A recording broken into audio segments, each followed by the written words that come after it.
The Mute at Hogwarts. Hey! Look who's back for more adventures. We love having you here to continue this story that keeps us all awake. Important note, all of this is pure fiction. So don't try any techniques you hear here in real life, your neighbor might call the cops. This amazing novel and all its rights belong to the original author. We're just the ones giving it voice and drama. Are you enjoying the show? Prove it by subscribing to our YouTube channel and leaving that like that motivates us so much. And if you want VIP access to exclusive content, our Patreon is waiting with things you won't find anywhere else. End of chapter 201. 3 days passed in a flash, during which time Hagrid finally returned from Azkaban. Dumbledore personally intervened and cleared Hagrid's name. In reality, this vindication was long overdue. Even before Tom's masquerading as Voldemort, the professors at Hogwarts had already realized that it was Tom, not Hagrid, who had opened the Chamber of Secrets. However, Hagrid's wand had been broken, and the fact that the headmaster at the time, not Dumbledore, was Armando, delayed the matter. Hagrid hadn't delved into the matter over the years. After all, he had indeed made mistakes, having kept a giant acromantula in the castle. His wand, in a different form, had accompanied him. He had not been imprisoned in Azkaban, but remained at Hogwarts, serving as a Forbidden Forest warden. Recalling those events was painful for him, living in numbness brought him peace. However, no one could have anticipated Tom's return to school, under a different guise, and Hagrid's renewed suspicion and imprisonment in Azkaban. That's a painful memory. I hope you never learn about it, Hagrid said to the 4 people who had come to visit him, his eyes filled with deep fear as he took a sip of his hot cocoa. Guan Qiong and the others didn't want to ask any more questions, as it would only bring back painful memories. After chatting about other matters, Guan Qiong and the other 2 left Hagrid's hut. Respected Mr. Guan Qiong, and equally respected Harry Potter, good afternoon. As they walked back to Hogwarts Castle, there was a sudden crackling sound, and then the frail house elf Dobby appeared, bowing to Guan Qiong and Harry. Good afternoon, Dobby, what can I do for you? Harry greeted. Yes, Dobby repeated excitedly, gazing at Guan Qiong with eyes as big as tennis balls, and bowing respectfully. Thank you, kind, respectable, great Mr. Guan Qiong, Dobby said, raising his body and speaking in a high, excited voice. Dobby, I'm free. Oh, my God, Ron exclaimed. Although he had heard Guan Qiong mention his plan before, he hadn't imagined that Guan Qiong would actually free a house elf. What method had he used? That's great news. What are your plans, Dobby? Guan Qiong looked at Dobby. From his magical perspective, the faint chains binding Dobby's life circuit had vanished, and he was now a free elf. As for the method of freeing Dobby, it wasn't that difficult. To free a house elf, its owner needed to give it a piece of clothing. Even socks would work, it was simply a formality to release the contract. Guan Qiong happened to have a spell that could manipulate people into performing fixed movements. Furthermore, when he used this spell, he was in an invincible state. As soon as Lucius took hold of the diary Guan Qiong had conjured, he would be immediately smitten, leaving no room for resistance. Not yet. Dobby is a little confused right now. Dobby scratched his large, bat-like ears, blinking. That's your business. You're free now. You need to decide for yourself what you want to do, I understand. The great Mr. Guan Qiong has once again enlightened Dobby. Dobby is now free, and he has the freedom to decide what to do. Dobby nodded. Thank you again, the great Mr. Guan Qiong. If you need anything from Dobby, just call Dobby's name. Dobby will be happy to help you, Dobby said, snapping his fingers. With a crackling sound, he vanished from the spot. Guan Qiong looked at the spot where Dobby had disappeared and scratched his head. Although he knew it was Dobby's way of thanking him, it still felt strange. After all, obeying his orders wasn't freedom. However, thinking of Dobby's childish mentality, Guan Qiong didn't care. He wouldn't ask Dobby to do anything anyway. At most, he could let him operate with him. After all, that was so convenient. After Dobby's thanks, the group returned to Hogwarts Castle. The Great Hall had been adorned with new decorations, the surroundings and the wall behind the main stage commemorating the end-of-year banquet and the House Cup. Unsurprisingly, Gryffindor was crowned the champions, thanks to the outstanding performance of Gwen and Hermione in class, as well as the Quidditch matches played by Harry and Wood. Although the final match was cancelled due to various factors, Harry had already secured victory over several other houses for Gryffindor. Factoring in various factors, such as Lockhart's prior preference for Harry and Snape's dislike for him. Gryffindor ultimately led Slytherin by 30 points, securing the House Cup. The surrounding decorations were also vibrant red and gold, representing Gryffindor's colors. The Gryffindor lion stood majestically at the front of the Great Hall, its head held high and roaring. In the evening, the banquet officially began, with all students and professors gathering in the Great Hall for the final gathering of the academic year. Before we enjoy this final feast, please allow me to say a few more words. After all, it will be 2 months before I see you again. Dumbledore stood up and spoke. First, at the House Cup, as everyone witnessed, Gryffindor won this year's House Cup. Their bravery was impressive. Although they may seem reckless at times, this does not detract from their original good intentions, which shine like gold. Thunderous cheers erupted from the Gryffindor table. Also, everyone should have heard the news, but I'd like to confirm it here. Gilderoy Lockhart, the Defense Against the Dark Arts professor, has left the school. He has been sentenced to Azkaban for his previous crimes of harming others and deceiving others. I want to add that I hope you won't become like him in the future. Golden galleons and fame are certainly attractive, but good character is the most important thing, a value even unmatched by diamonds. Finally, I wish you all a wonderful summer vacation. Dumbledore finished his words and applauded. The professors and wizards around him followed suit, and for a moment, the entire hall erupted in applause. The wonderful banquet began, and delicious food was served in unlimited quantities. Excitement and joy burned in the hall like a flame that even candles in the air could not match. In this atmosphere, Guan Qiong's second year at Hogwarts came to an end. End of Volume 2. Chapter 202. The beginning of the legend. Under the blazing sun, the Congo in July shimmers a rosy golden hue. Unlike the gloom and humidity of the rainy season, the dry season in July is less frequent. The occasional downpour brings a refreshing coolness, like the skin of a young girl late at night. The rest of the time, strong winds and blazing sun dominate the landscape. From above, beneath the incisive sunlight and the constantly shifting wind, the entire Congo resembles a richly colored oil painting, its vibrant hues striking the ground in a pure and radiant brilliance. The lush green of the Abu Rimidi forest, the golden yellow Achilles steppe, and the Congo River, a crisscross of blue, white, and green, run through the entire country. Yet, within the hues of the Abu Rimidi forest, a small black dot nestled in the center of the forest, far from the town, stands a unique and mysterious presence. Nestled within the Abu Rimidi forest lies the city of Avilon, formerly an outpost established by wizards from Portugal, Britain, and France during the invasion of the Congo in search of the Two-Hearted. Thanks to its advantageous location, abundant resources, and the legend of the Two-Hearted Man, which has always attracted travelers from around the world, the small town of Avilon didn't decline after the invasions of Portugal, England, and France. Instead, it flourished, becoming a wizarding town centered around magical creatures, herbal medicine, and tourism. Its land area expanded significantly, and it even gained a local wizarding population. In the western district of Avilon, at the Lumen Bar. While not the best bar in all of Avilon, it's certainly not bad either. Beyond the basics like service and drinks, its most striking and appealing feature is its beautiful landlady. Furthermore, she's a widow. Lady Verisa, 30 years old, has run the hotel for about 10 years. She looks younger than her age, her figure intact, and possesses a mature, feminine air that makes her even more appealing. Because of this, Lumen's Bar enjoyed a booming business unlike any other. While still not as impressive as the more famous Citas and Lawrence's in Avilon, it was usually packed. Dear, another prissy. It's awfully hot. This awful weather is truly unbearable. Hiring allies, hiring allies. We've got new leads on the Two-Hearted Man, and we urgently need a potion master to form a team, across the rainforest. Need a guide? Only 5 galleons a trip, absolutely safe. Lumen's Bar was buzzing with activity.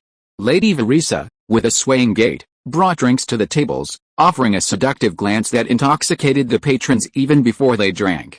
When faced with the outstretched hands of some, Lady Verisa deftly dodged them, glaring at them with a slight glare before returning to her seat at the bar. This sort of thing happened almost daily. She was used to it and handled it with ease. Back at the bar, Verisa took out her glass and slowly wiped it with a cloth. This was probably the habit of all bartenders, their hands were always busy. Hey, Aiton, haven't you found your teammates yet? Verisa said to Aiton, who was sitting at the bar, while wiping her glass.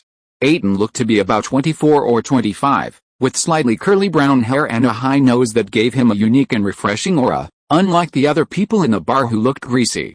Even more distinctive, he had a book in front of him. "I'm not in a hurry." Aiton looked at Verisa. But he didn't say anything. But a voice emanated from him. It was sharp and high, like the voice of an elf, with a slightly mechanical quality. Okay, you're not like the others, who are always in a hurry." Verisa changed her glass. "Most people who come to Evelyn City come to learn about the legend of the two-hearted man, while a smaller number hope to find some rare magical creature or other materials in the Abelimity forest and make a small fortune. To them, Evelyn was merely a refuge, and to Evelyn, they were merely passing visitors in a long, long journey." Verisa had seen countless people like this. Most of the people sitting in her bar were like this. Their eyes held deep desire, their hearts ablaze with passion, eager to dash into the forest at any moment. Only alcohol could temporarily quench this fire. Elton, however, was completely different. Verisa had noticed the moment he first entered Lumen's bar, he possessed no impulse at all. To him, the two-hearted were merely an interesting tidbit. If he could encounter them, he'd be delighted, but if not, he didn't mind finding interesting things elsewhere. He was a pure traveler. "Your business is good today," Elton added, his voice now rich and aged, like the words of an elder imbued with ancient wisdom. "The peak travel season is approaching, and business will get better by the day," Verisa said with a smile. She really enjoyed chatting with this young man from Elton, not only because he was good-looking, but also because he had a very clean aura about him, an aura that always reminded her of the past. The beautiful past. "By the way, you haven't been here for a while. Did you go to the forest?" Verisa suddenly asked. "Yes, the third team up," Elton said. His voice changed again, this time becoming the voice of a child, like a little wizard of 12 or 13, with a cautious tone. Verisa was used to it. She had even seen wizards who had magically replaced one of their hands with those so-called engineering mechanical arms of a muggle. Elton's change in voice was not surprising. She only gave him a slight sidelong glance the first time. 3 team-ups in a month? No, you came on July 5th, and today is the 24th. 3 team-ups in 19 days. It's amazing. Your frequency is even crazier than that of the average adventurer, Verisa said in surprise. Entering the Abelimity forest to search for the two-hearted man would take 3 or 4 days, round trip alone, not to mention the possibility of unexpected encounters along the way, such as discovering traces or other magical creatures, which would delay them further. After returning, most people would need to rest for a while, otherwise their energy would be insufficient. Navigating the Rhine forest is not an easy task, even for wizards. Or perhaps, precisely because they are wizards, it sometimes makes things more difficult. In the Rhine forest, magic can sometimes outweigh the advantages of physical prowess. If you are listening to this novel on a channel other than Fanfic World, it means it was downloaded and re-uploaded without effort. We warmly invite you to visit our channel, Fanfic World. There you will find the original version of this story and many other novels of various genres. We look forward to seeing you dive into a world of incredible novels. Chapter 203 Guan Qiong's Progress. Elton stared at the book before him for a moment before speaking. "I remember I told you about the first 2 times, this time," a girl's voice tinged with distress. "Oh, well, it's my fault. I forgot." Verisa patted her head, pulled out a bottle of wine from the side, and poured Elton a glass. "I'm so sorry. I've been so busy lately. My mind hasn't been clear." Elton took the glass and looked at Verisa, whose face remained beautiful, though her eyes were tired. He asked with concern, "Is it about your daughter?" "Yes, her condition has changed a bit, but she's managed it and is fine now." Verisa smiled a bit reluctantly. Elton didn't ask any more questions. "If you need any help, you can come to me," Elton said kindly. "Thank you very much, but I don't think it's necessary. I've been used to being alone for so many years." Verisa declined Elton's offer. Elton took a sip of his wine with some resignation and said nothing more. A little later, a customer ordered a drink, and Verisa went to serve it. When she returned, Elton's seat was deserted. Only a few silver sickles lay beside his glass, gleaming in the candlelight. Verisa put the sickles away, her eyes flickering. After a moment, she sighed softly, and when she looked back up, a bright smile graced her face. Elton walked along the street toward his inn, occasionally glancing at the surrounding shops. A third of the shops in Evelyn were various inns, catering to tourists from other places. Another portion were taverns and bars, serving as information centers and gathering places. Bars played a crucial role throughout Evelyn. The remaining shops primarily sold magical biological materials, souvenirs like ivory, malachite, and crocodile skin. A few also sold herbal medicine, but these were few and far between. The Abolimity Forest was a land of abundant resources, and many people preferred to forage for their own herbs. Elton strolled towards the hotel, arriving shortly thereafter. After greeting the front desk, he returned to his room. Upon returning to his room, his eyes gleamed silver as he scanned his surroundings. Once he confirmed there were no extra magic circuits or other objects, he breathed a sigh of relief, relaxed, and lay down on the sofa. Elton gently brushed his face, and a mask fell off, transforming his entire face from an adult to a young wizard of about 14. With black hair and dark eyes, and a handsome face, it was none other than Guan Qiong, who had taken a month's leave from Hogwarts. Guan Qiong breathed a long sigh of relief, stretched his body to loosen up his stiffness, and then pulled a book from his pocket, letting it float to the nearby desk. Simultaneously, another notebook on the desk floated into Guan Qiong's hand, and a quill dipped in ink also floated in front of him. Guan Qiong checked the notebook in her hand, confirming that the magic circuits for the locking spell were intact and that her preset fire spell hadn't been triggered by the brute force attack. Feeling reassured, she gently snapped her fingers, dispelling the locking spell. Turning to a blank page at the back of the notebook, Guan Qiong took up her quill and began to recall what she had seen today and write it down.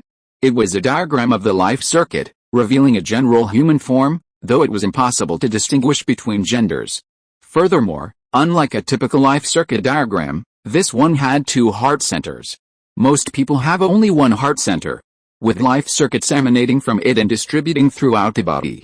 However, Guan Qiong's diagram showed another heart on the right side, though it seemed somewhat illusory, with only a few life circuits extending outward, unlike the heart on the left, which extended throughout the body. Guan Qiong flipped through the previous entries and, by comparison, saw a noticeable increase in the life circuits extending from the right heart location in the latest diagram. After finishing the diagram, Guan Qiong annotated it, Verisa Clayton Life Circuit Observation, July 24th. Scratching his head, Guan Qiong let out a breath, set his notebook down, and gazed out the window at the scorching summer heat. After his Hogwarts break, he returned to the orphanage. Just like last year, he used magic to help the orphanage repair some things and resolve some problems. Then, he headed all the way here, using trains, cruise ships, carriages, and small boats. Finally, he used flu powder to reach the nearest wizarding village. Avrin, the land of the legendary two-hearted people. The legend of the two-hearted people here is enduring, and it seems like every year someone makes a new discovery, but in reality, there's been no progress at all. No one has found any substantial evidence proving the existence of two-hearted people. But Guan Qiong's first sight here confirmed that two-hearted people were real. He saw traces of a second heart on all the locals, just as he had drawn. However, the traces varied in depth, each one different. He began wandering around Evelyn, searching for someone with the most obvious traces. He eventually found her, Verisa Clayton, the proprietress of the Lumen Bar. At first glance, he even thought Verisa truly had two hearts, possessing significantly more life circuits than anyone else. Thus, Guan Qiong lingered in the Lumen Bar, searching for traces of the legend of the two-hearted man and conversing with the bar's proprietress, seeking more information. During this time, he formed several teams to explore the Abolimity Forest, preparing for future clues. Unfortunately, whether due to luck or some other factor, his first two teams were aborted for bizarre reasons. On the first occasion, his teammates clashed before they even set out. One team member pried open another's wall, leading to a brawl that nearly blew up the hotel they were staying in.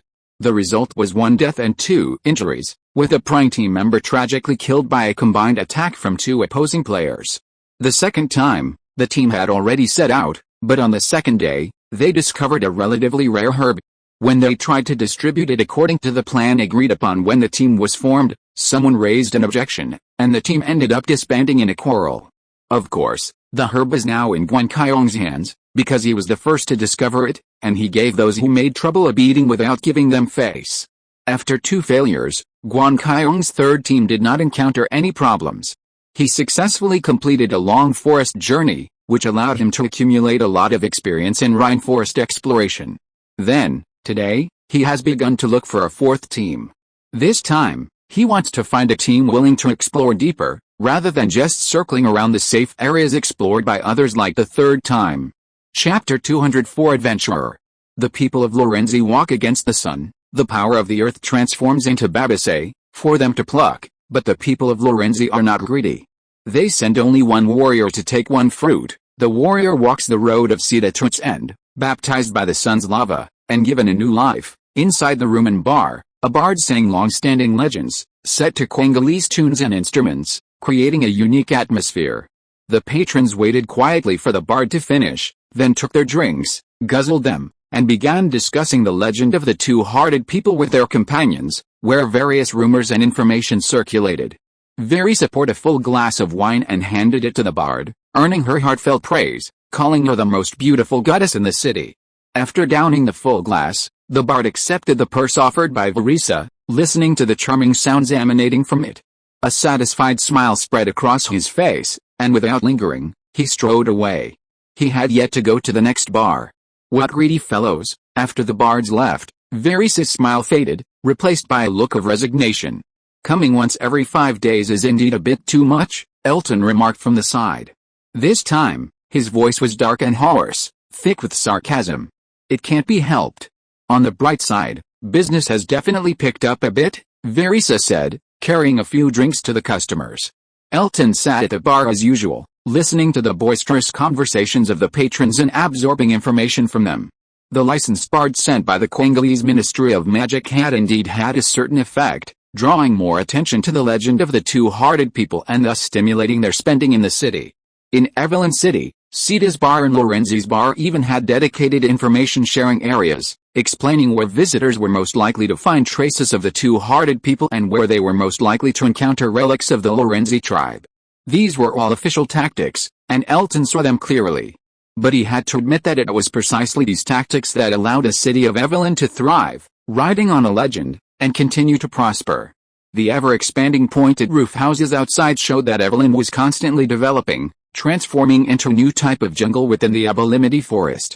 Meanwhile, Verisa returned to the bar, refilled Elton's glass, and then picked up a clean one to begin wiping it. Several teams are looking for potion masters to join them today. Elton, are you really not going? Verisa asked Elton as she wiped the glass. Bars are the perfect place to join teams, and as the owner, Verisa would take advantage of opportunities to connect people with teams, earning commissions. This was a common practice, and at Lawrence's, the commission could even reach a quarter of the daily revenue, a considerable sum. Similarly, Lawrence's was also the fastest place to join a team. As long as you were willing, head to Lawrence's and you could be exploring the Rhine Forest in less than half a day. No, I want to join a group willing to venture deep into the Rhine Forest, not just those circling around Evelyn City, Elton replied, his eyes never leaving the book before him. That's a bit difficult. Although everyone wants to find the two-hearted man, the dangers deep within the Rhine Forest are nothing to sneeze at. And honestly, few people are willing to go in. Verisa switched her wine glass. I'm not in a hurry. Elton glanced at Verisa, noticing that her tone and expression didn't change at the mention of two-hearted man. He lowered his head again, reaching out a hand to touch the book before him.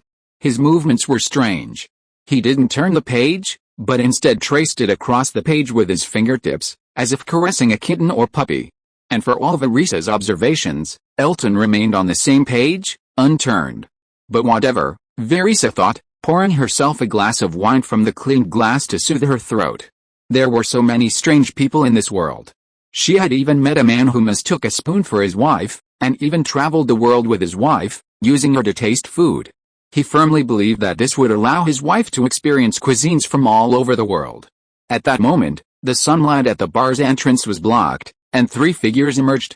They were young men, 2 men and 1 woman, approximately 21 or 22 years old. One of the men was sturdy, about 2 meters tall, with a burly build that made him look more like a boxer than a wizard. The other man was about 5 feet tall, with short, energetic blonde hair, goggles, leather gloves, and pocket-filled clothes, giving him a distinctly individual look. The remaining woman was also about 5 feet tall, with a tan that exuded vitality and vigor. She was slender and powerful, with bright, lively eyes as she surveyed the bar with curiosity. The three people entering the bar attracted the attention of the other patrons, but only for a moment. The clamor resumed, the clinking of glasses echoing. Only a few people stared at the three newcomers, their eyes gleaming. Looks like professional adventurers. I wonder if they'll join the group, Elton clearly heard someone say. 3 Pris. Okay, there should be a bar like that here. This weather is awful. My name is Perry Klein, you can call me Perry. The three of them walked to the bar, offering polite smiles to Elton and the others seated there. The blonde young man among them addressed Verisa. You can call me Verisa. I have Laurent here. Would you like a drink? It's a good one. Verisa began to promote other drinks. No, beautiful Lady Verisa, a Pris will do, Perry said with a friendly smile, but his expression immediately twisted, and he gave a wry smile to his female companion. Of course, the most beautiful is you, my dear Isis. Your beauty is like the sun outside, forever shining, illuminating my entire future. HMPH, Isis Hawkins snorted, removing her hand from Perry's waist and drinking from the drink Lady Verisa had poured. It was clear she was thirsty, the drink gurgling down her throat, her Adam's apple bobbing constantly, a wild beauty in her. What interesting young people, are you a couple? I can see that. This glass of wine is for you. Lady Verisa filled a glass of Pre and placed it in front of Isaac's, replacing her empty glass. Oh, we are not, Isaac blushed. Compared to Lady Verisa, she was still too young, and her lifeline was picked on all at once. Finally, Isaacs held the wine glass tightly with both hands and nodded gratefully to Lady Verisa. Thank you, you're welcome. Lady Verisa smiled with her eyes slightly curved. Are you adventurers? Are you also here to find the legend of the two-hearted man? She took the initiative to speak. Yes, Perry nodded, we are preparing to recruit some helpers. Chapter 205 Team Building.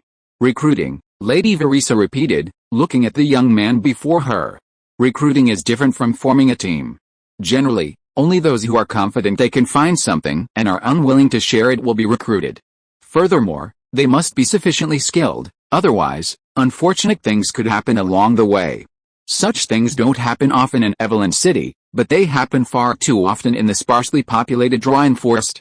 In such conditions, a body would be devoured by the rainforest within 3 days, and any trace would vanish without a trace. Lady Verisa glanced at the burly young man who had been sitting beside her in silence from the beginning, guessing this might be the source of their confidence. Yes, recruiting. I wonder if Lady Verisa has any recommendations, Perry asked with a smile.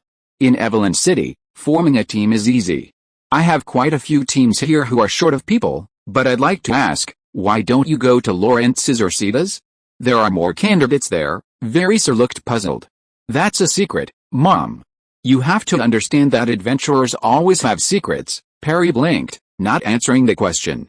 Okay, then, what kind of helper do you need? A potion master? A guide? A protector? Or a decryption expert? Lady Verisa inquired about the three's needs. A potion master and a guide. I'm terrified of the plants and insects in the Aberlimpty forest. I need a potion master who can handle them.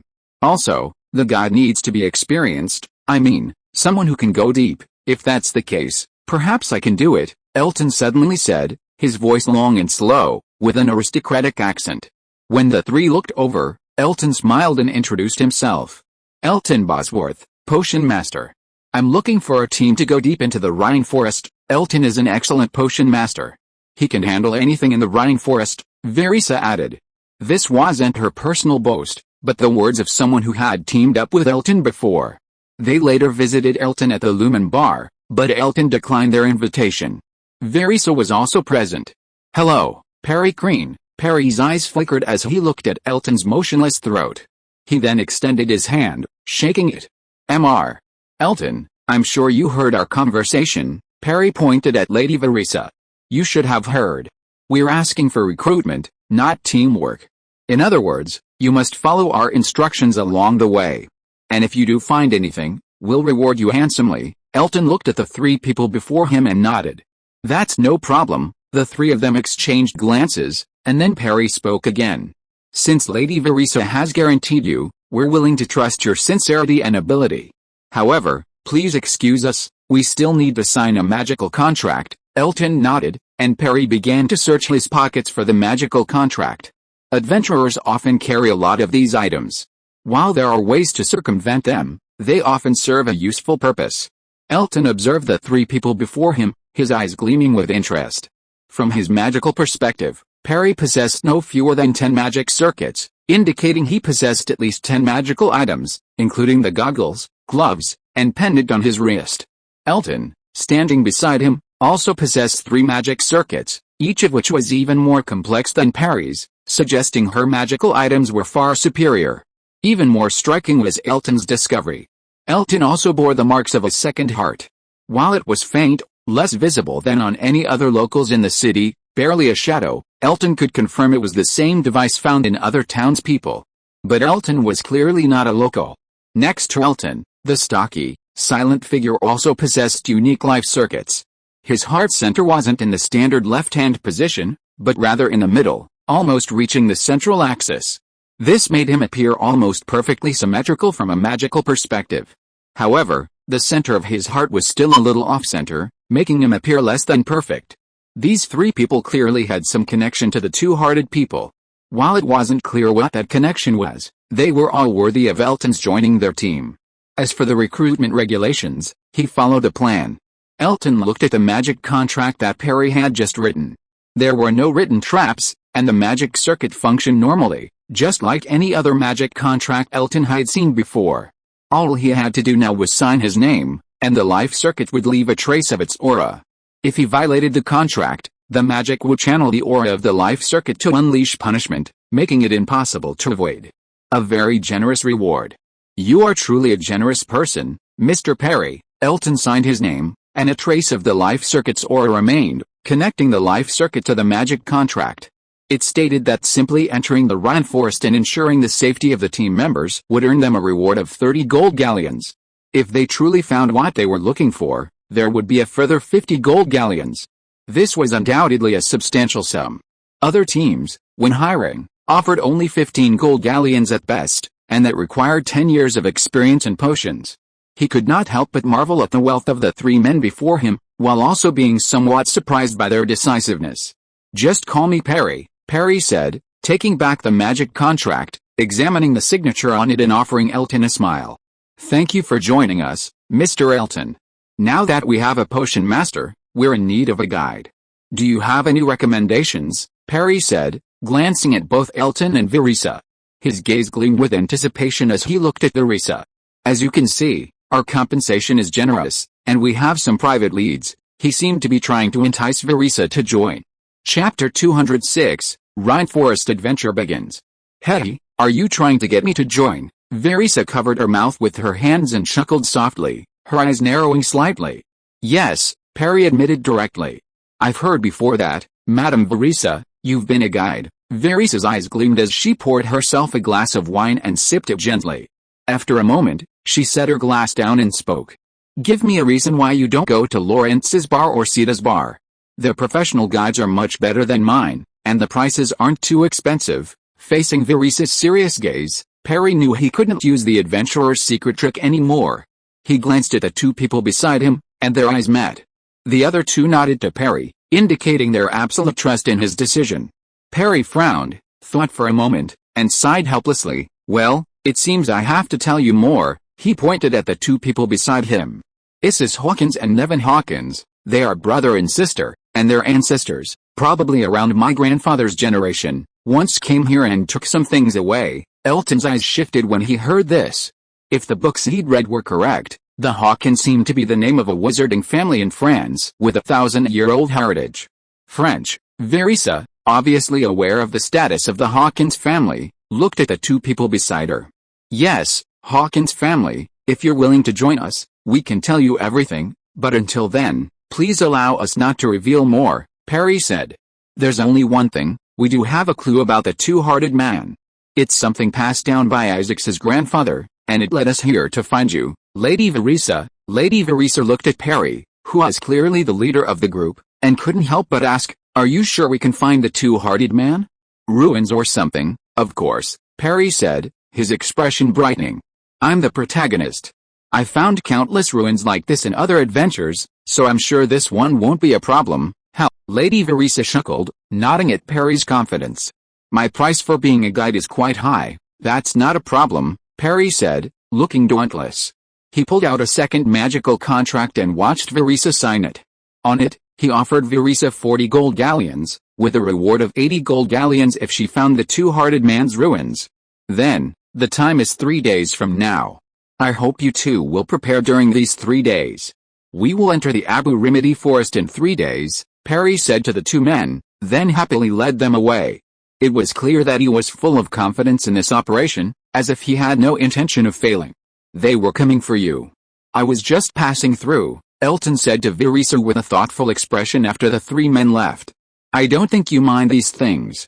The commission earned from this expedition is comparable to 2 or 3 times that of other teams, Verisa told Elton.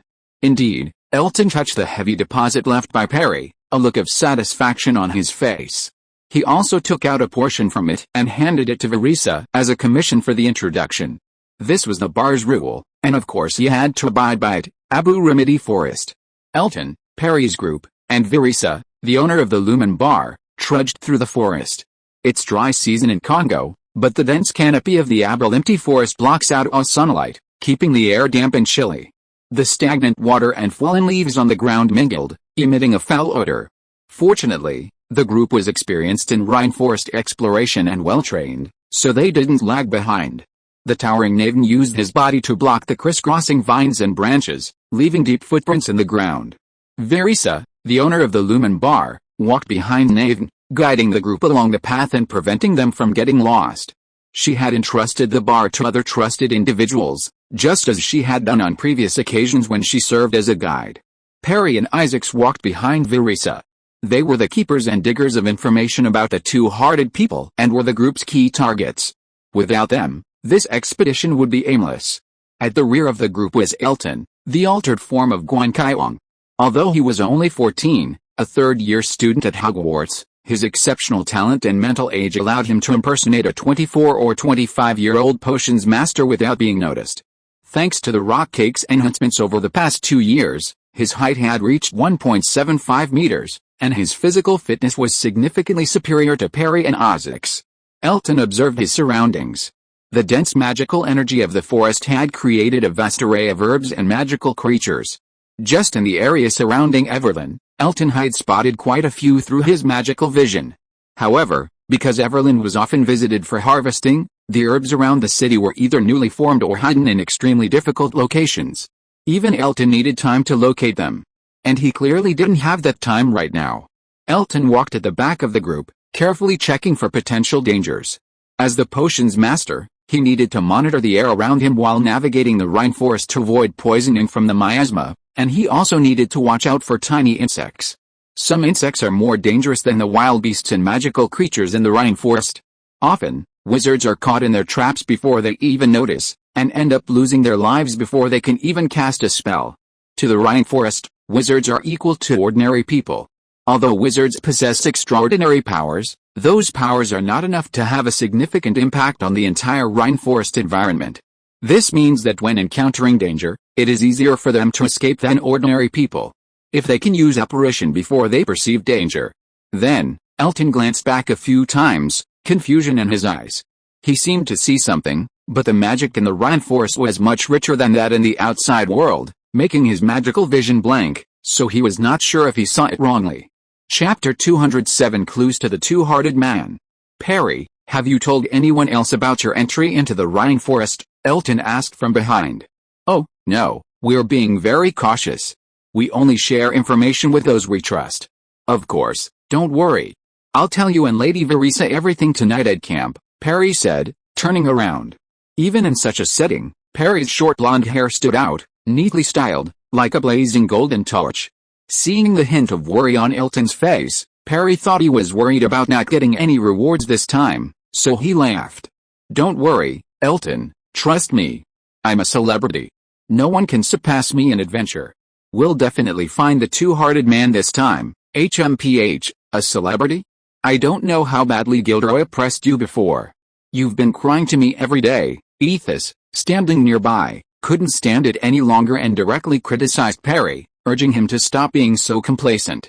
Hey, my dear Isaacs, you have to admit, I was right about Gilderoy. He's a good-for-nothing. He didn't do any of those adventures. He's a liar, Perry, however, seemed even more smug, ready to put his hands on his hips and tell the world he was the greatest adventurer. Gilderoy? Gilderoy Lockhart. What a pity for him. I used to like him. I heard he went to Hogwarts to teach defense against the dark arts and was cursed, which is why he's like this. Verisa, who was standing in front of Isaacs, turned her head and joined the discussion. No, that has nothing to do with it. His current situation is entirely his own fault. If he hadn't done those bad things, how could he have been affected by the Hogwarts curse? Perry retorted. It had to be said that Perry was a lively and articulate guy. With him as the conversation starter, the group quickly became friendly, and the entire Rainforest adventure felt like a picnic. However, this also had something to do with their current location. They hadn't yet left the area surrounding Averin, a place explored by countless tourists over the decades. It was essentially the safest spot, and the least likely to harbor any traces of the two-hearted man. So, they were now rapidly passing through this area, entering the true Rainforest. Just as Perry and Lady Verisa were discussing a previous adventure in Canada, Ayrton suddenly reached out and pulled a charred insect from behind his neck. It was a three-paired worm with sharp, gray-green mouthparts and a crisscross pattern of green and white stripes on its abdomen. Wait a minute, Ayrton suddenly said, halting the group. What's wrong, Ayrton? Perry asked, halting the group. There are mist stingers, and their range seems to have changed. Ayrton showed the insect in his hand. A bite from this insect paralyzes the nervous system, causing unconsciousness and complete loss of sensation, Ayrton explained, unconcerned about their understanding. He turned and looked around, then suddenly took a few steps to the left and plucked a plant with serrated green leaves.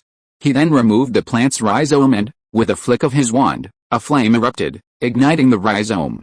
He then pulled a vial from his person and poured a few drops of the black liquid from it, letting them linger in the air. Once the rhizome had completely burned to ash, he mixed the remaining portion with the black liquid, turning it into several pills. He then handed the remaining portion directly to the others. 1 pill per person. It will prevent poisoning. Sprinkle the powder directly on your body. And the mist stingers will avoid us, Elton said to them. He then took a pill himself and sprinkled the powder over his head, like a sprinkling of spices. The others followed suit. In the Rainforest, one could distrust the guide, abandoning the exploration and apparating back directly, but one must always trust the potion master, for they could truly save lives invisibly. Okay, let's keep going, Elton said to Perry after waiting a moment and confirming that no one had encountered any unexpected problems. Perry nodded, and the silent Nevin once again stepped forward to clear the way for the others. Here, the paths previously traversed would be covered by growing vegetation within half a day, making each entry into the Rainforest feel like a first-time exploration. Elton, as always, walked at the back, observing his surroundings. His gaze was a little bewildered, as this area shouldn't have been home to mist thorns. They lived in darker areas, often deep in the Rainforest. Unless something attracted them, Elton looked at Perry with a hint of anticipation. He wondered what this protagonist adventurer had brought with him. The rest of the journey went smoothly. Elton used potions to deal with the strange insects and miasma that plagued the area, making it a relatively painless journey. By nightfall, the group found an open area and set up camp. In this regard, wizards have it much easier than ordinary humans. They don't need to do anything themselves. With a wave of their wand, the camp water drains automatically, leaving the surroundings tidy. Even the tents they sleep in are self-contained, requiring no further action. Sometimes I wonder how those human adventurers survive in the wild. After a day's trek, they have to painstakingly set up their tents at night, only to have to tear them down the next day before continuing on their journey. It's exhausting, Perry said to the others by the campfire. He didn't despise the Muggles, rather, he found their willpower admirable. For a while, he even pretended to be a Muggle and joined them on their adventures. But only for a while. After enjoying their self-eating meal, the group gathered around the campfire. Elton and Verisa began to anticipate Perry's disclosure of the clues he had regarding the two-hearted man. Perry began searching his pockets. Elton had reason to suspect he'd cast the untraceable extension charm in several of them, since he'd also taken the tent items out of his pockets. But now, he wasn't reaching into that same pocket, but somewhere else. Look, I found it, Perry suddenly said, like a host announcing a show. He pulled his hand out of his pocket, and in it, he held something. A heart. Chapter 208 Hawkins Family. Perry held a heart in his hand, which looked eerie no matter how you looked at it. But a closer look revealed that the heart he held wasn't a real one. While its red skin and veins, along with every detail resembling real flesh and blood, were indistinguishable from real flesh, it was still clear that it was made entirely of wood. It was a near-perfect wooden artifact, at least that's what Verissa and Elton thought at first glance.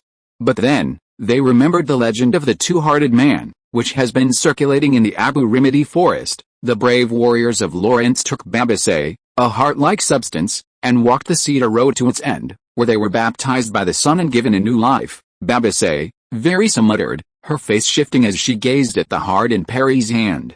Elton's expression also changed slightly, a glint of inquisitive curiosity flickering in his eyes. Yes, this is a Babase. Honestly, before I saw it, I couldn't believe it existed. Perry took the Babase in his hand, gripping it tightly, as if afraid it would escape. He then began to explain the Babase's origins. Some members of the Hawkins family once visited this place. As you know, several nations came here because of that battle, and Isis's grandfather, Butcher Hawkins, was one of them.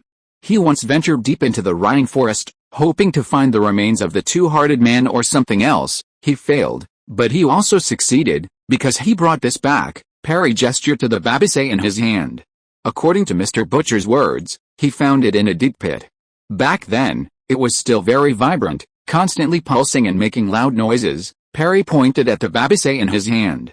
But over time, it's become like aging, gradually losing its luster and power, and has become what it is now. I have a question, Elton suddenly asked during Perry's pause. If Barbasar beats like a real heart, making a loud noise, then why didn't anyone hear it? Such a movement should affect the surrounding flora and fauna. Excellent question, Elton. Potions masters are indeed perceptive. Perry nodded in appreciation. But unfortunately, after Mr. Butcher returned, he moved out to live alone in a courtyard. It was only when I and I were sorting through his belongings that we discovered Barbasar, and Mr. Butcher didn't leave any further records of the incident. He only left a few words, saying that he found Barbasar in an abandoned cave after hearing a loud noise. Cave? So, is that where we're going this time? It might be where the Lawrence tribe lives, Verissa said. Yes, and although Barbasar is no longer active, we've found a way to make it react, Perry said, taking out his wand, muttering a spell, and pointing it at Barbasar. A red light suddenly appeared on Barbasar. Perry then brought Barbasar closer to Isaacs. As Barbasar approached Isaacs, it flickered noticeably and even seemed to pulsate. Then, Perry brought Barbasar closer to Verissa. The light on Barbasar grew even brighter, pulsing several times as if it were coming to life, as if inflated by a pump. Lady Verissa, this is why I invited you and not anyone else. I believe you are the only one in all of Averin who can lead us to the Lawrence tribe and the two-hearted people, Perry said. He didn't offer Barbasar to Elton. It was obvious that Elton wasn't from here, and there was nothing about him that could trigger a change in Barbasar. Elton had been brought into the team solely for his potion-making abilities. A good potion master could help them navigate the Rhine forest more easily, avoiding most of the dangers posed by plants and animals. How extraordinary, Verissa said, her eyes fixed on Barbasar, unwavering from the moment she began. But I must make it clear to you that I know no more about the Lawrence tribe and the two-hearted people than you do. Finding them is up to you. I can only guide you and point the way, Lady Verissa warned. Of course, you'll just have to get involved. I trust my judgment, and fate will lead us there, Perry said. Elton, standing nearby, remained silent. Like Verissa, he stared at the Babas in Perry's hand, a strange glint in his eyes. From a magical perspective, the Babas in Perry's hand contained not a magical circuit, but a life circuit, much like the stoneman's heart. Unlike the stoneman's heart, however, this life circuit was constantly changing, as if forming a complex web.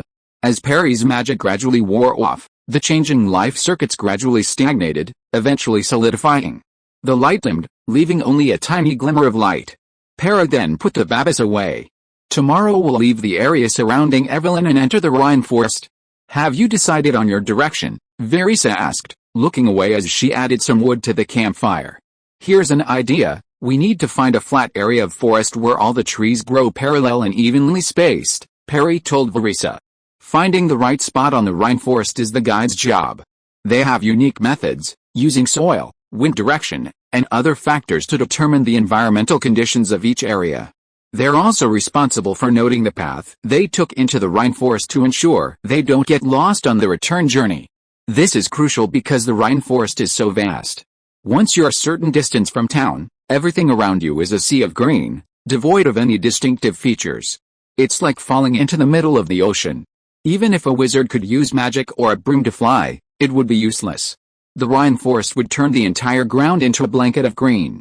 If a wizard misplaced their bearings, even if they flew for 3 days and 3 nights, they wouldn't be able to escape the rainforest. Of course, wizards still have one last resort: disappear. Leaving in this way would cause the wizard to lose their original location and be unable to find their way back. This would be a difficult option for wizards who have found precious relics or other items in the rainforest. Therefore, in the rainforest, guides and potion masters are very important team members. For guides and potion masters who form a team mid-trip, the team will also sign a strict magical contract to prevent them from harming others along the way. Chapter 209, The Location of the Lawrence Tribe. Flat trees, Verisa repeated, her brow furrowing slightly. She looked up at the sky. The trees here were not too dense, allowing her to see the stars outside. Verisa seemed to be trying to find the location by the stars, a method used by guides, though not many people mastered it. I can't see clearly, but what I can confirm is that the location does exist, and it doesn't seem too far away, just that the path is a bit difficult to navigate. Verisa lowered her head and said. Her eyes were bright and shining, as if they contained stars. Then I'll trouble you, Ms. Verisa. We need to go there first, Perry said. You're welcome. Is this location a message left by Mr. Butcher? Verisa asked. Partly, it is, and partly I've deduced. Perry didn't say anything more, and Verisa didn't ask any further. They were just partners. If Perry was willing to reveal more, as he had tonight, then that would be great. If Perry was unwilling to say more, they couldn't ask. As night deepened, the group retreated to their tents to rest. Warning and protective spells had already been set up around the area, and Elton had sprinkled some powder around to repel insects, eliminating the need for a night watch. In this respect, wizards were indeed far superior to muggles. Elton lay down in the tent, touched his face, closed his eyes, and prepared to fall asleep. Faintly, he seemed to smell a faint scent, like the fermenting soil and fallen leaves of a rainforest, but with a distinct difference. Upon closer inspection, the scent vanished. Tired, Elton opened his eyes and activated his magical vision to confirm his surroundings were normal.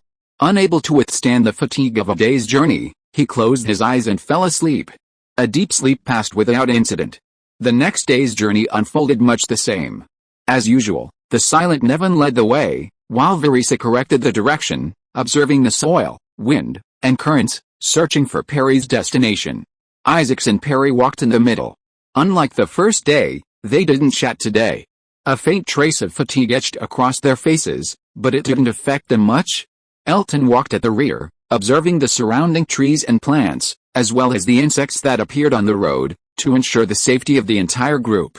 He applied a small amount of insect-absorbing potion to himself, making him the preferred target when approaching the group. At the same time, Elton silently cast a fire spell, coating his skin with a thin layer of flame barrier, allowing insects to detect and burn upon contact. This would drain his magic power, but with his immense magical power and the blessing of the Stoneman Heart Ring, he could easily maintain this state all day, only feeling a little tired at night. The quiet journey continued until noon, when the lively Perry finally couldn't stand the atmosphere anymore and spoke first to Isaacs. My dear Isaacs, how did you sleep last night? I saw you were quite energetic. Isaacs glared at him, not bothering to answer the chatterbox. Seeing that Isaacs didn't respond, Perry turned to talk to Elton, who was at the back of the group. Elton, how did you sleep last night? That tent is from the Ronzi bar, specifically for rainforest use. It's waterproof and breathable. Wasn't it comfortable? Very good, Elton replied. He knew that Ronzi bar and Sita bar dealt in rainforest adventure equipment. But he knew even better that while that equipment might sound incredibly specialized and boast all sorts of fancy features, it was actually severely overpowered. Often, the features weren't even needed, making it a complete waste of money. However, the Hawkins family, being wealthy and powerful, didn't care. For aristocrats like them, money was never an issue. This gave Elton a taste of a high-end tent, and he had to admit, it was much more comfortable than the more practical model he'd brought along. As the group continued on their way, Perry would occasionally chat with Elton, trying to keep the group's spirits above the slump. The surrounding greenery seemed to deepen, the sun's rays blocked by the denser canopy. The rainforest began to reveal its true nature. In some areas, the group even needed to cast luminous spells to illuminate their path. By nightfall, the sounds of chirping birds and the rustling of leaves were countless times denser than the previous night. Instead of camping outdoors, the group found a cave, cleaned it with magic, and then sealed the entrance with another spell, settling in. Lucky luck. I'm the hero after all, to find a place like this, Perry said excitedly, but the others were no longer in the mood to pay attention, wanting only to sleep. In the rainforest, the mind drains much faster than the body. The endless trees around them gave them the illusion of standing still, inevitably leading to a state of mental exhaustion, which in turn drained them even more than usual. Perry, however, didn't feel anything. He seemed perpetually energetic, bustling about setting up camp in the cave, preparing food for the group, and even trying to sing a song to cheer them up, but Isaac stopped him. They were eager to rest. The second night passed peacefully, without incident. By the third day, their spirits had eased, but the surroundings had completely changed. The ground had become muddy and sweltering, and snakes and other objects occasionally dropped from the trees. Fortunately, Lady Verisa had found the location Perry had mentioned, and the group began their journey.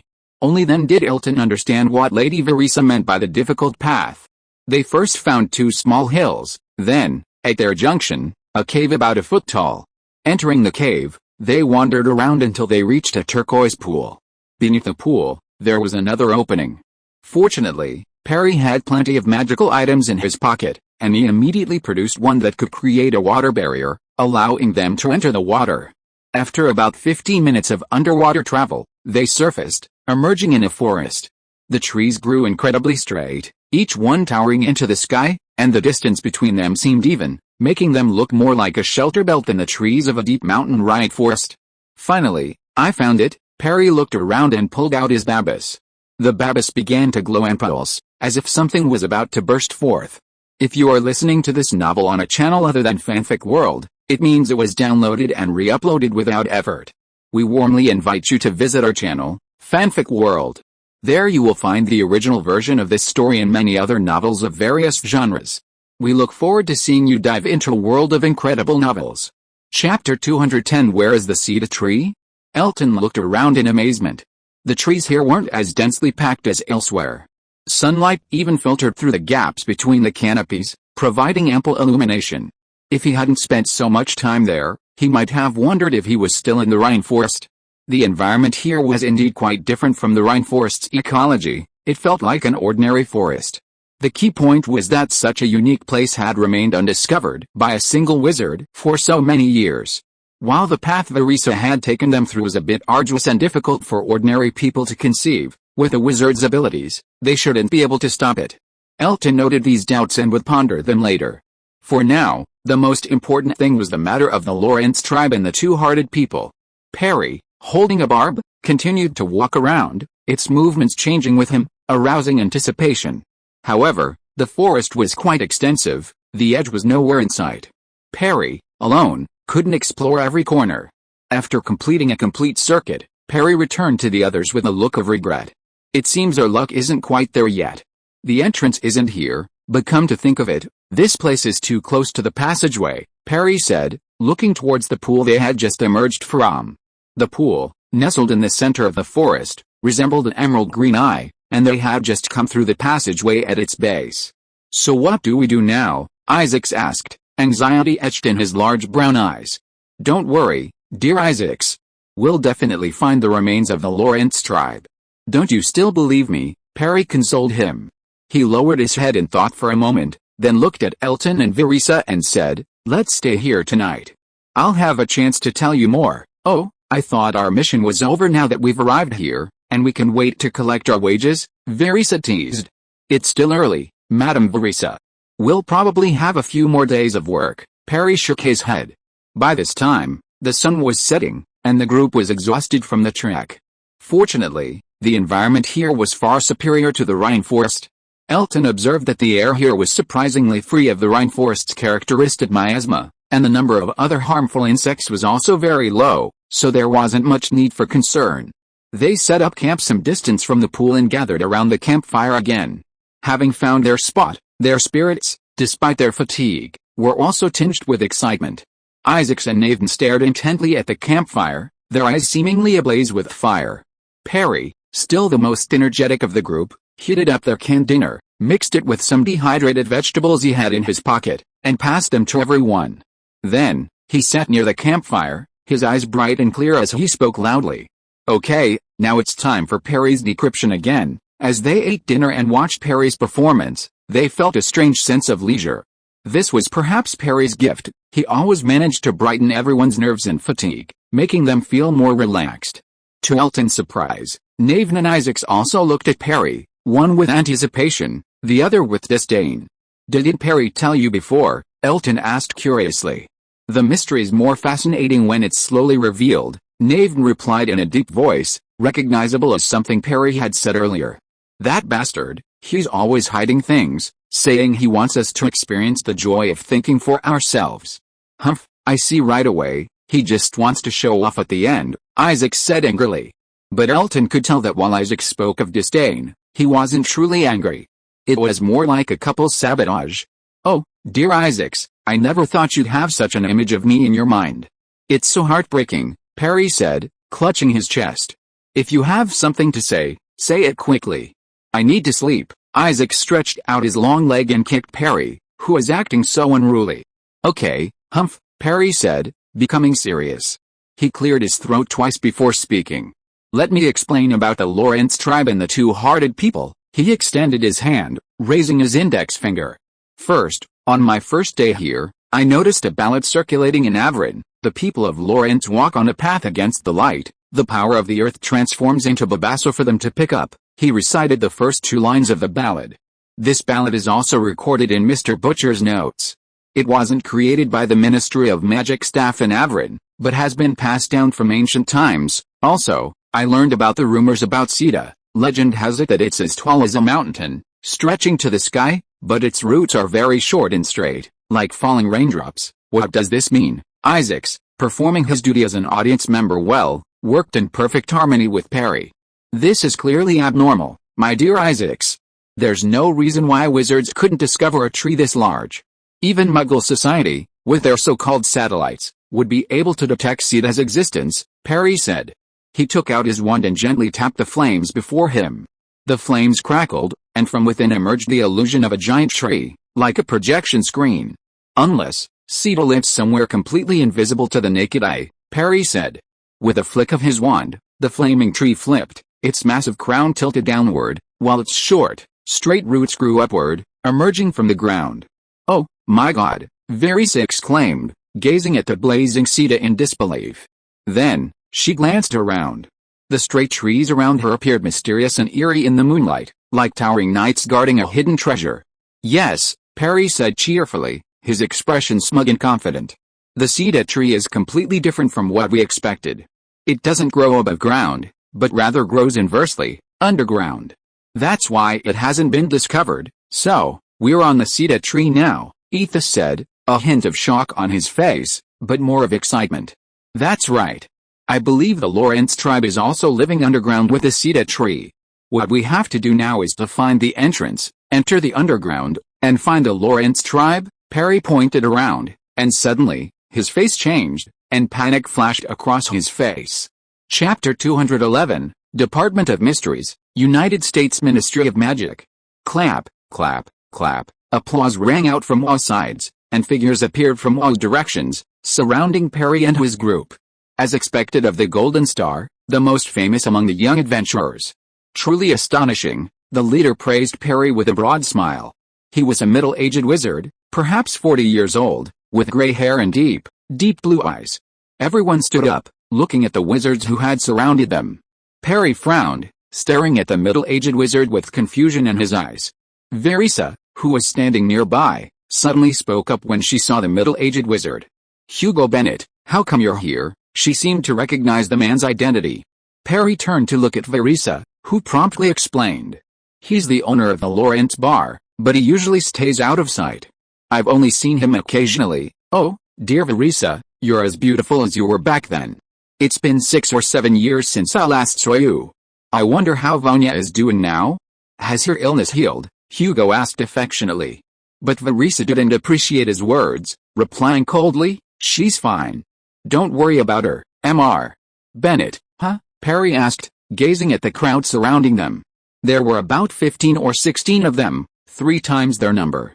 Each one looked capable, their wands held tightly in their hands, though not raised, as they watched their movements closely. Perry had reason to believe that if he made any unnecessary movements, they would unleash a spell on him without hesitation. Oh, please don't misunderstand. We don't mean to harm you. Hugo glanced at the tents around them, a satisfied smile on his face. I just wanted you to take me to the ruins of the Lawrence tribe. I've just heard your analysis, and I have to say, it makes perfect sense. You're truly a renowned adventurer, huh? That sounds like a collaboration. But if you wanted to cooperate, why didn't you tell us beforehand? Instead of secretly following us, and using such underhanded tactics, Perry said sarcastically. He was quite clever. Based on Hugo's actions and his identity as the owner of the Lawrence bar, he had figured out a lot. For example, they had left something on the tent selling goods at the Lawrence bar, allowing them to follow Perry and his group from behind. They were probably following Perry's group because of his fame, believing he might be able to uncover something. After all, Perry's experience as an adventurer was well known throughout the wizarding world, and some adoring fans had even dubbed him the Golden Star. Whatever you think, Hugo shook his head, unconcerned. Perry, a little angry, was about to move with his wand in his right hand, but Hugo immediately raised it and pointed it at him. It's best not to make any moves, my dear adventurer, or I can't guarantee you'll suffer any consequences. Perry glanced at the others in the group. He certainly had ways to protect himself. He knew Isaacs and Nevin well enough, but he wasn't sure Verisa and Elton would be strong enough to defend themselves. Surrendering was out of the question. On other adventures, he might have temporarily surrendered and then found a way. But this time, the Lawrence Ruins expedition involved a decades-old curse on the Hawkins family, and the lives of Isaacs and Nevin were at stake. He couldn't leave it all to a stranger. Verisa's eyes flickered, but she remained silent as Perry stared at her, as if resigned. Elton, however, met Perry's gaze and blinked twice, so subtly that the others didn't notice. All right, but let's see. Your companions can't help you, Perry Klein. To be honest, we're from the Department of Mysteries of the U.S. Ministry of Magic. We've been studying the legend of the Two-Hearted Man for decades. Those around you are also elite members of the Ministry. You can't resist. Perhaps feeling he had the situation under complete control, Hugo revealed his identity, hoping to drive Perry and the others into complete despair and make them lose all hope of resistance. It sounds like, Perry said mid-sentence, then, while attracting everyone's attention, suddenly swung his body. Black mist emerged from his pocket, enveloping him and Isaacs beside him, disappearing from sight. Blazing, Elton spoke at the same moment Perry moved. He pointed his wand at the bonfire before them, causing it to explode. Countless sparks flew in all directions, drawing the attention of those around him. But as he cast the spell, the wizards surrounding them waved their wands, sending beams of light hurtling towards the 5 men. The spells cast were likely spells of either fainting or petrification. Even a single contact would render them completely incapable of fighting. Elton waved his wand, sending rocks flying from the ground towards the spells, blocking them. He grabbed Verisa's hand, pulled her up, and ran away. No matter what, we need to get out of this place first. Meanwhile, the spells aimed at Perry and Isaacs flew straight through the black fog, as if nothing was inside. As for Nathan, he thrust his fists out, scattering several spells. The remaining spells struck him, only creating a flash of light, but having no effect. Right, Nathan, Perry's voice boomed from the black fog, addressed to Nathan. Hugo and the others quickly waved their wands, casting spells to Nathan's right, trying to stop him. Unexpectedly, the moment he heard the words, Nathan took off to the left, at incredible speed. The black mist clung to Nathan's body, as if he were draped in a black cloak. The wizards on the left panicked for a moment as Nathan suddenly charged in front of them. After all, Nathan was incredibly large, a full head taller than a normal person, and his body was as massive as a troll. But after all, they had undergone specialized training, and they quickly adjusted their mindsets. They waved their wands frantically, unleashing a variety of spells at Nathan. But Nathan, like a human tank, ignored them. Only a few of the spells had any effect on him, drawing blood. But they couldn't stop him, and instead, they sped him up even faster. Chapter 212 Escape. What the hell is that thing? He's a troll, don't worry about his life or death, use offensive magic, the surrounding wizards cried out in surprise. Facing the monstrous knave, they began unleashing ever more powerful offensive spells. Their previous attacks were primarily intended to subdue Perry and his group. After all, they weren't some dark magic faction, but a legitimate, official wizarding organization. However, letting Perry and his companions escape was unacceptable, and they now had to resort to ruthless action. Shatter, Thunderbolt Explosion, Shatter to Pieces, a series of powerful offensive spells were unleashed, illuminating the entire forest with a dazzling light. Knave could no longer withstand the attacks as before and was forced to dodge. This prevented him from breaking free and instead trapped him within. Elton, pulling Verisa in a direction, tried to break free, but many of his spells were unusable in this area, and many of them he had yet to learn, making his efforts against the wizards somewhat limited. Fortunately, Elton was not only a wizard but also a potion master. He used his magic to manipulate the stones on the ground to block the surrounding attacking magic. He then pulled a bottle from his pocket and slammed it heavily onto the ground. A pungent odor emanated and spread with incredible speed, instantly filling the entire space. The nearby wizards who caught the scent immediately collapsed to the ground. Only a few who reacted quickly cast the boiling head charm on themselves, thus avoiding the attack. "What is this?" Verisa asked, covering her nose, fearing she might be affected as well. "It's the toxin extracted from the mist worms. I added something else to make it evaporate faster and take effect," Elton explained quickly. As for the others, they had taken the antidote earlier, and some of the drug's effects still remained in their bodies. They were more resistant to the mist worms than the surrounding wizards and were able to hold out until they could escape. With that, Elton dragged Verisa toward the wizard who had been struck. Meanwhile, Knave, seizing his opportunity, turned and followed Elton, shielding him from the attack while escaping their encirclement. The wind is strong, the fog is thick. After the group had escaped, Isaacs reached out from Knave's black cloak, waved his hand toward the center, and chanted a spell. In an instant, a strong wind blew between Elton's group and Hugo's group, stirring up the dust on the ground and obscuring their vision. Simultaneously, mist erupted from Isaacs's wand, blurring the surroundings and making them impossible to follow.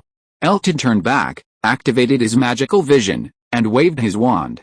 Using his overflowing magic power, he attacked the marking spells cast by Hugo and his group, sending them flying elsewhere. The group ran at a rapid pace, completely ignoring Hugo's furious shouts behind them. Once sight was lost in the forest, it was lost forever. Footprints and traces were impossible to trace, not to mention that, as a professional adventurer, Perry had already secretly used magic items to obliterate all traces of their group. He had experienced such escape countless times and was already experienced. This was the quality of a professional adventurer. The group ran into the darkness for a full 15 minutes, changing direction several times. Only after confirming that no one was following them did they stop, panting wildly. Perry and Isaacs also dismounted from Knave's back, and the black cloaks they had transformed into vanished. What a thrilling night, Perry sighed with lingering fear, pulling out a small green light from his pocket and shining it back and forth over the group. "This is the magic item for checking the markings." "Oh, what luck. It seems they didn't use it in time, or their shots all missed," Perry shrugged, not too surprised. He always had such good luck, and this was just another proof of it. Elton also pulled the antidote for the mist thorns from the pocket of his wizard robe and gave it to the others. He had made these things when he had previously encountered the mist thorns, initially intending to use them against troublesome magical creatures, but he hadn't expected to use them on humans. "I didn't expect to be targeted by the U.S. Ministry of Magic," Verisa said with some regret as she sat on the ground, panting. She wasn't a combat-oriented wizard. While she knew some offensive magic, it was far inferior to the others. "I'm sorry, I was indeed careless before," Perry apologized to the others. He remembered that he had clearly checked the tent to prevent any harmful magic, but it still caught the attack. It seemed that Hugo and the others had used some unexpected trick. Regardless, the problem started with him, and he had to apologize to the others. "HMPH, you're always so careless," Isaac said accusingly. "Adventures always have unexpected consequences, that's what you told me." Nevin didn't blame Perry. Thankfully, We escaped without any serious consequences, Verisa said. Elton pondered for a moment, then gestured to Perry. More money, of course, Perry laughed. You and Lady Verisa's fees will be doubled this time, as compensation, Elton shrugged, and the matter was over. After a day of travel and a thrilling escape at night, they were all exhausted. Fortunately, Perry still had a spare tent, one they'd used on their previous adventures. While not the special model at the Lawrence Bar, suitable for use in the Rhine Forest, this environment was still very different, wasn't it? Using it wasn't a problem. This time, they found a secluded spot to set up camp, rather than their usual casual arrangements. The surrounding warning spells were also set up far away from the camp, to avoid the situation where, as before, the enemy would be right in front of them by the time they heard the warning, leaving them no time to react. They also arranged to take turns keeping watch. After tonight's events, their vigilance was completely heightened. Fortunately, the latter part of the night didn't turn out badly. They spent the night peacefully, and everyone managed to get enough rest. The next morning, the rising sun shone with a golden light through the dense, orderly forest, slicing through the darkness like a sharp sword. Elton and his companions awoke from their slumbers. Though their eyes still shone with fatigue, they were still energetic enough to carry on for the day. Perry packed up his tent, looked at everyone, and began to announce the next plan of action. Chapter 213 Preparing to enter the underground. Alright, everyone, let's continue our exploration. We must find the entrance to the underground today. We have to hurry, or we might be caught up by those guys from the U.S. Ministry of Magic, Perry said. But where do we go? Verisa asked. The woods were so vast that even if they just searched blindly, they might not find it in 10 days. Perry pondered for a moment, then looked at Verisa.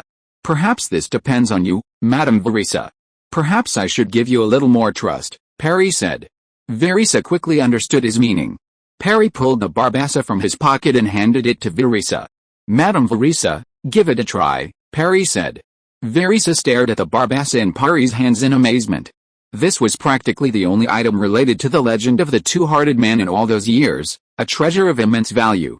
Perry had always held it tightly in his hands, but he never expected Verisa to hand it over now. What an honor, Verisa said, taking the barbassa in her own hands, a hint of nervousness on her face. Everyone's eyes were fixed on her, and also on the barbasol in her hand. So hard, was Verisa's first thought. The first sensation she had of the barbasol was that it was like holding a piece of wood, the grain of which felt like the texture of a bar counter. But soon, Verisa felt something else entirely. The barbasol in her hand began to radiate heat, a red glow appeared on its surface, and it began to pulse softly, as if transformed into a living heart. Elton watched closely from the side. Using his magical perspective, he could clearly see that the life circuits within the barbasol in Verisa's hand seemed to resonate with those of the second heart within her body, the two trembling and beating in unison. With a thunderous heartbeat, the barbasol in Verisa's hands transformed completely into a mass of crimson flesh, and a dark crimson light appeared in Verisa's eyes.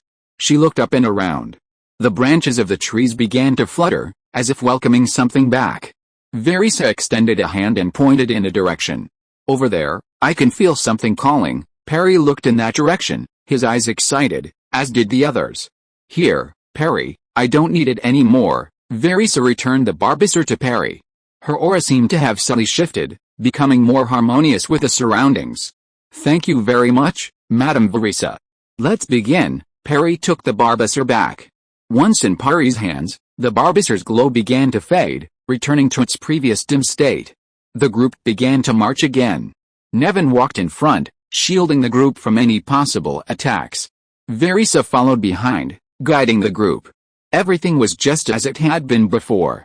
Elton walked last, scanning the surroundings to make sure there were no unusual signs. The members of the Ministry of Magic must have also set off, but without Madame Verisa and Barbasol, they would undoubtedly be slower than them. However, Elton still felt uneasy. As an official organization, they might be hiding some special magical tools or secret information that could help them quickly discover the remains of the Lawrence tribe. After some thought, Elton took out his wand, waved it gently, and tapped a stone on the ground. The stone quickly transformed, taking the form of Elton, standing before him. Elton then waved his wand again, transforming into the forms of the other four men. He then cast a puppet spell on the stone figures, causing them to maintain their forward movement. Watching the stone figures walk in another direction, Elton smiled with satisfaction and followed his group. He wasn't sure if this would work, but he thought any delay was a good one. He didn't want to face those from the U.S. Ministry of Magic. Elton and his group followed the path indicated by Verisa and quickly noticed a difference in their surroundings. While the forest remained flat, the height and thickness of the trees had changed. The further they moved in that direction, the shorter and thinner the trees grew, as if their nutrients had been stolen. The men exchanged glances, quickening their pace, and soon arrived before a massive crater. The crater was vast, large enough to engulf the entire city of Evelyn. A plume of gray gas erupted from it, dissipating into the air and creating a suffocating sensation. This must be it.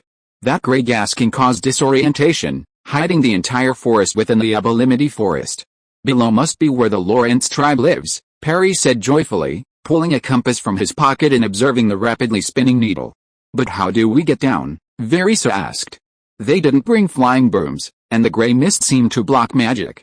She didn't want to fall in mid-flight. Let me see.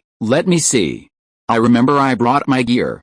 I didn't throw it away last time. Perry reached into his pockets, frantically searching, as if searching for something. But he couldn't quite remember which pocket he was in, frantically searching through each one. Found it, Perry suddenly exclaimed, then opened a pocket and chanted a spell. 2 huge objects flew out of the pockets, demonstrating the wonders of magic. Elton looked and was shocked to find that they were actually 2 huge gliders. This is what the Muggles invited me to play with when I was adventuring in the United States. It's called a glider. It can take us flying. No magic is needed, just a little wind, Perry said excitedly, touching the glider. In the pit, a strong wind blew upwards, as if something was breathing from below. Elton and I will be in one group. We are about the same weight. You will be in one group of 3. Nathan is too heavy, so he will be a good balance with the 2 slender ladies. This will also ensure that each side has someone who can use a glider. Perry divided the teams and said to the worried Verisa. Don't worry, Lady Verisa. This is perfectly safe. Just hold on tight. Everything else will be just like riding a broom. I hope so, Verisa said with a wry smile. She looked at Isaac beside her, who raised his fist to cheer her up. His expression wasn't one of fear, but rather the excitement of playing with a toy. Verisa reluctantly grabbed the glider, her face pale. Elton, on the other hand, showed no signs of panic. He calmly followed Perry's lead and grabbed the glider, acting like a seasoned veteran. All right, let's go, Perry shouted, and the group flew downward. The whistling wind blew over the glider, giving them lift and carrying them downward at a steady pace.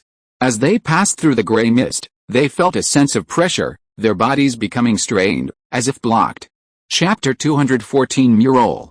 2 gliders soared through the vast crater like giant birds.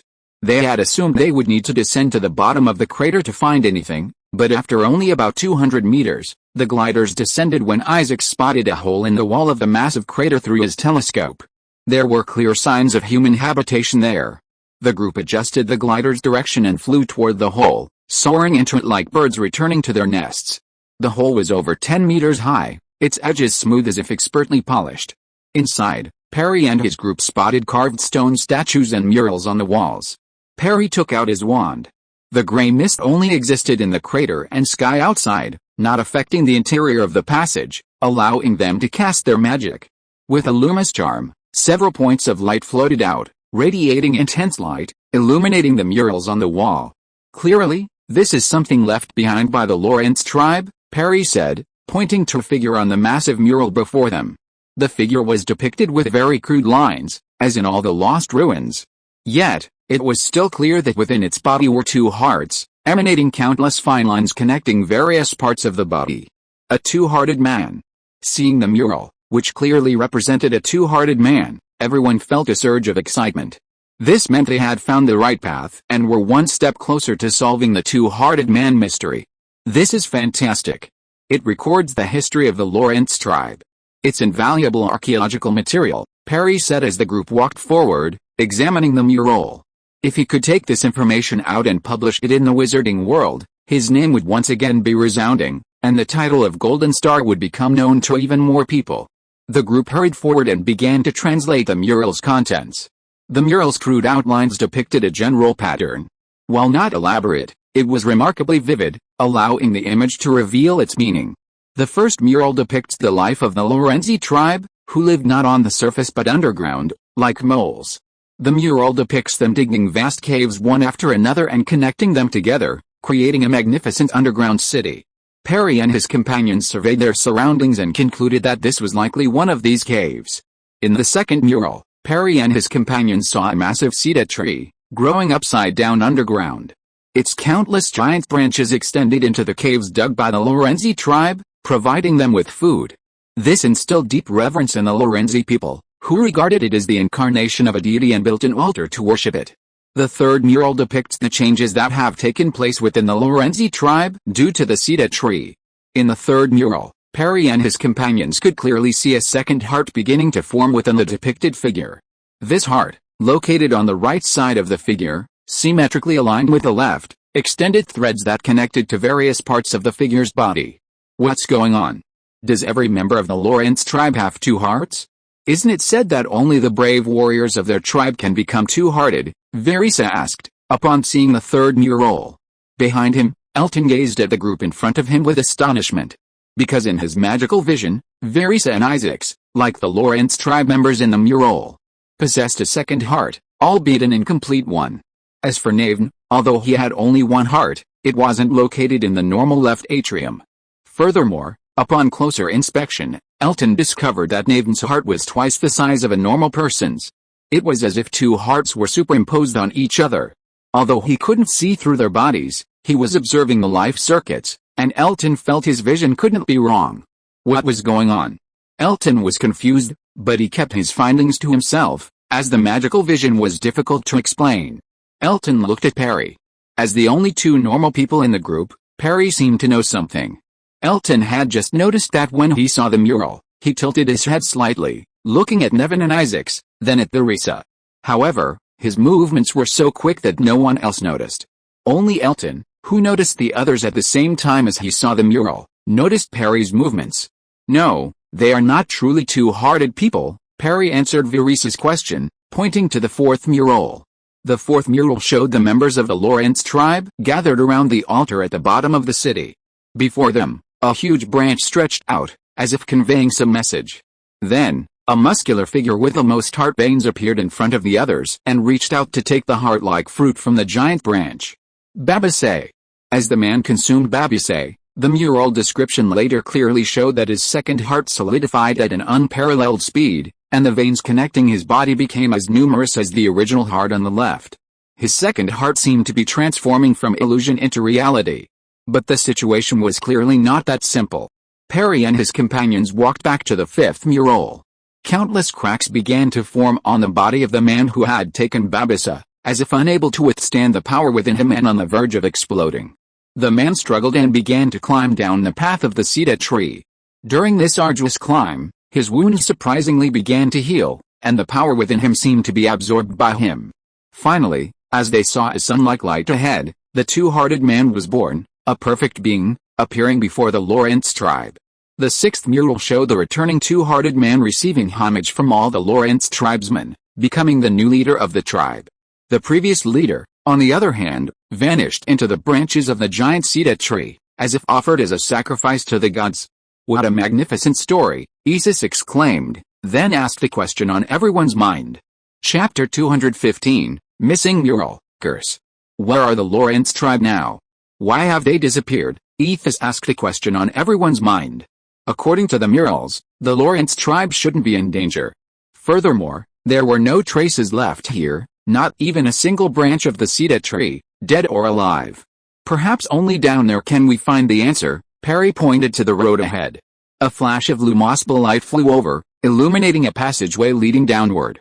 According to the murals, every cave in the Lorenz city is connected. Perhaps they could make their way all the way to the altar at the bottom to find information. The group didn't linger and continued on their way. With Perry and his group's departure, the cave fell silent again, just as it had for decades. But today was destined to be a busy day. About an hour later, another group rushed into the cave. Hugo lowered the ropes binding him, his eyes scanning the surroundings like a hawk. He could also feel the magic power in his body returning, no longer suppressed as it had been outside. He immediately produced a cloth bag, chanted a spell, and released the contents. It was a small, emerald green snake, about the size of a finger. It was sticking out its tongue, sniffing the air. Then, it excitedly roared forward, swam, and was about to run, but Hugo grabbed it. He soothed the snake in his hand while casting a sinister glare at the front. "I've got you, boys." However, he didn't act rashly at this point, instead looking at the murals on the nearby wall. Though crude in form, the murals clearly depicted the events of the Lawrence tribe. Finally, something to glean, Hugo said excitedly, ordering the surrounding wizards around. "You, go and make rubbings of the things on the murals here.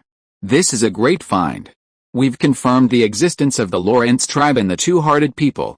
They're no longer just legends, but real history. As long as we get these things out, my mission will be mostly accomplished." Hugo stroked the little snake in his hand, pacing excitedly back and forth, gazing at the murals on the wall. What had he been a bar owner in Averand for so long? Wasn't it to prove the legend's existence, to add a mark to his Ministry of Magic resume? As a member of the Department of Mysteries, what better way to demonstrate his ability than to prove a legend's reality? Of course, there would be better things to come. After all, this was only the first cave. But he wasn't in a rush right now.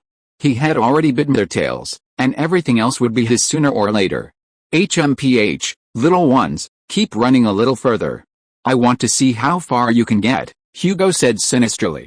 In his hand, the small green snake opened its crimson mouth to the darkness ahead and let out a low hiss. At that moment, a subordinate who had been making rubbings of the mural suddenly ran up to him. "Captain Bennett, we've found something else. Do we need to remove it?" he said, leading a puzzled Hugo to a spot just in front of the first mural. "Captain, please look." The man shone a light from his wand onto that patch of wall. Hugo examined it carefully and discovered that there were also traces of carvings there, though they were shallow and illegible, as if the wall had weathered naturally. The marks were all vertical and closely arranged, like chopsticks standing upright. Apart from that, nothing else could be discerned. Hugo frowned, puzzled. Just then, someone behind him ran up to him and reported that they had also discovered something up ahead. Hugo followed and found similar carvings on the back of the sixth mural, except that these carvings looked more like twisting vines, wrapping something around the center. Just like the previous ones, these carvings were very shallow. If they hadn't been preparing to investigate, they wouldn't have noticed what looked like murals. "Captain Bennett," the person nearby asked. Hugo pondered for a moment, then nodded. "Let's tear it down together." He didn't know the contents of these things, but that wasn't his concern. He would leave the subsequent research and investigation to the Ministry of Magic researchers. His only task was to retrieve these items completely. The wizards moved swiftly, their magic saving them considerable effort. In a short while, they had recorded everything on the mural. "Let's keep going," Hugo shouted, leading the group forward, the snake in his hand constantly guiding the way. Ahead, Perry's group suddenly stopped. They had already passed through 7 or 8 caves, a conservative estimate of a descent of 400 or 500 meters. None of those caves held any notable information, they seemed more like places for living. Just as they were about to move on to the next cave, Verisa, Isaacs, and Nevin suddenly experienced something. Their bodies began to heat up rapidly, their eyes began to tremble, their breathing became rapid, and their heartbeats became so rapid that their thunderous beats could be heard from outside. Among them, Nevin's heartbeat was the loudest, his condition was the worst, and his face was the most painful. "What's going on? Did the curse kick in early?" Perry supported Isaacs and Nevin, asking in disbelief. "What's going on? What curse?" Elton supported Verisa and asked. From his magical perspective, the life circuits of the second hearts in the bodies of several people were no longer stable, but began to twist, constantly hitting their own life circuits and causing pain. Elton had no idea why this was happening. He hadn't noticed any abnormal magical fluctuations, nor any signs of other life circuits. They were just walking normally, without any stimulation. "It's a curse," Perry explained, while rummaging through his pockets for something that could come in handy. The Hawkins family curse began to take hold at Hawkins Manor after Mr. Butcher brought back the Barbets. Everyone who lived there ultimately died before the age of 40. Autopsies of their bodies revealed a small patch of muscle on their right side that had mutated, becoming like a heart. "So, you came to Averand City, searching for the two-hearted man, not just out of a desire for adventure, but also to save them." "Yes, but now is not the time to discuss that. Logically, the curse shouldn't be taking effect now," Perry said anxiously. Elton looked at the three suffering people and nodded. Indeed, now is not the time to discuss that. He had no other solution. He could make the three faint, so they wouldn't suffer. But without addressing the underlying issue, it would be futile. He had to resolve the disharmony within their vital circuits. Elton pondered, and suddenly, an idea struck him. The Way of Sita, he said. Chapter 216 Careless Person. The Path of Sita. Perry looked at Elton, a look of surprise flashing across his face, but then he understood. He hadn't yet fully grasped the cause or explanation for the Hawkins family curse. He had simply planned to find the Lorenzi tribe and the two-hearted man, then devise a solution based on the information he'd gathered. But Elton's words suddenly enlightened him. Yes, the Path of Sita, Perry said with understanding. The Lorenzi tribe absorbed the power of Sita, and the overpowering power of Sita caused their bodies to collapse, forcing them to follow the path of Sita, and when Mr. Butcher brought Babas back to the family, perhaps the power of Sita in Babas was inadvertently leaked, causing the Hawkins family to undergo the same transformation as the Lorenzi tribe. They absorbed Sita's power, becoming like the Lorenzi tribe. Perry had thought of this when he'd seen the mural, but he couldn't confirm it then. Now it seemed his inference was correct. Take them down. The altar shouldn't be far away. That's where the Sita road begins, Elton said. With a gentle wave of his wand, he transformed the surrounding stones into soft stretchers, allowing the men to lie on them. He then cast a levitation spell to lift them aloft. Verisa, Isaacs, and Nevin twisted uncontrollably on the stretchers, their faces utterly pale. Let's go. We have to get down quickly. They won't hold out much longer, Elton said to Perry. Perry watched Elton's movements, nodded, and walked ahead, scouting the way to prevent any further incidents. They continued descending, passing through cave after cave. The three men's complexions grew increasingly worse, their faces covered in fine sweat, forcing Elton to cast a stunning spell to ease the pain. But this was only a temporary solution. Within their bodies, the extra hearts and their extended life circuits continued to attack their own, as if rejecting them. The journey continued at a faster pace than before. They no longer observed the surrounding caves, only glancing briefly to make sure there were no traps or other traps, and then hurried on. At this pace, it took them only about half an hour to reach the lowest caverns of the Lorenz tribe. Here, they were forced to stop. Before them lay a vast cavern, several times larger than any they had seen before. Countless luminous pearls dotted the surrounding walls, illuminating the entire cavern. The sky was so high that it was impossible to see anything, only a dense black shadow, as if tucked away in the night sky. In the center of the cavern stood a massive altar. From the murals, they had assumed it was simply a pile of large stones, but upon reaching it, they realized how wrong they had been. Countless blue-gray boulders fit together so seamlessly that without careful observation, the joints were invisible. The altar towered before them like a small mountain, its endless tiers awe-inspiring. If they hadn't been able to barely see the altar's top, they would have thought it reached a cave ceiling. And above the altar, something even more startling loomed. A massive branch. They could only assume it was a massive branch. It jutted from one of the cave's front walls, dangling mid-air, as if gazing down at the deity below. It was nearly the entire size of the altar, twisting its body. At its tip, two massive, pitch-black holes stared like eyes at the altar's summit. Oh, my God! The Sita tree, Perry exclaimed in astonishment, as did Elton.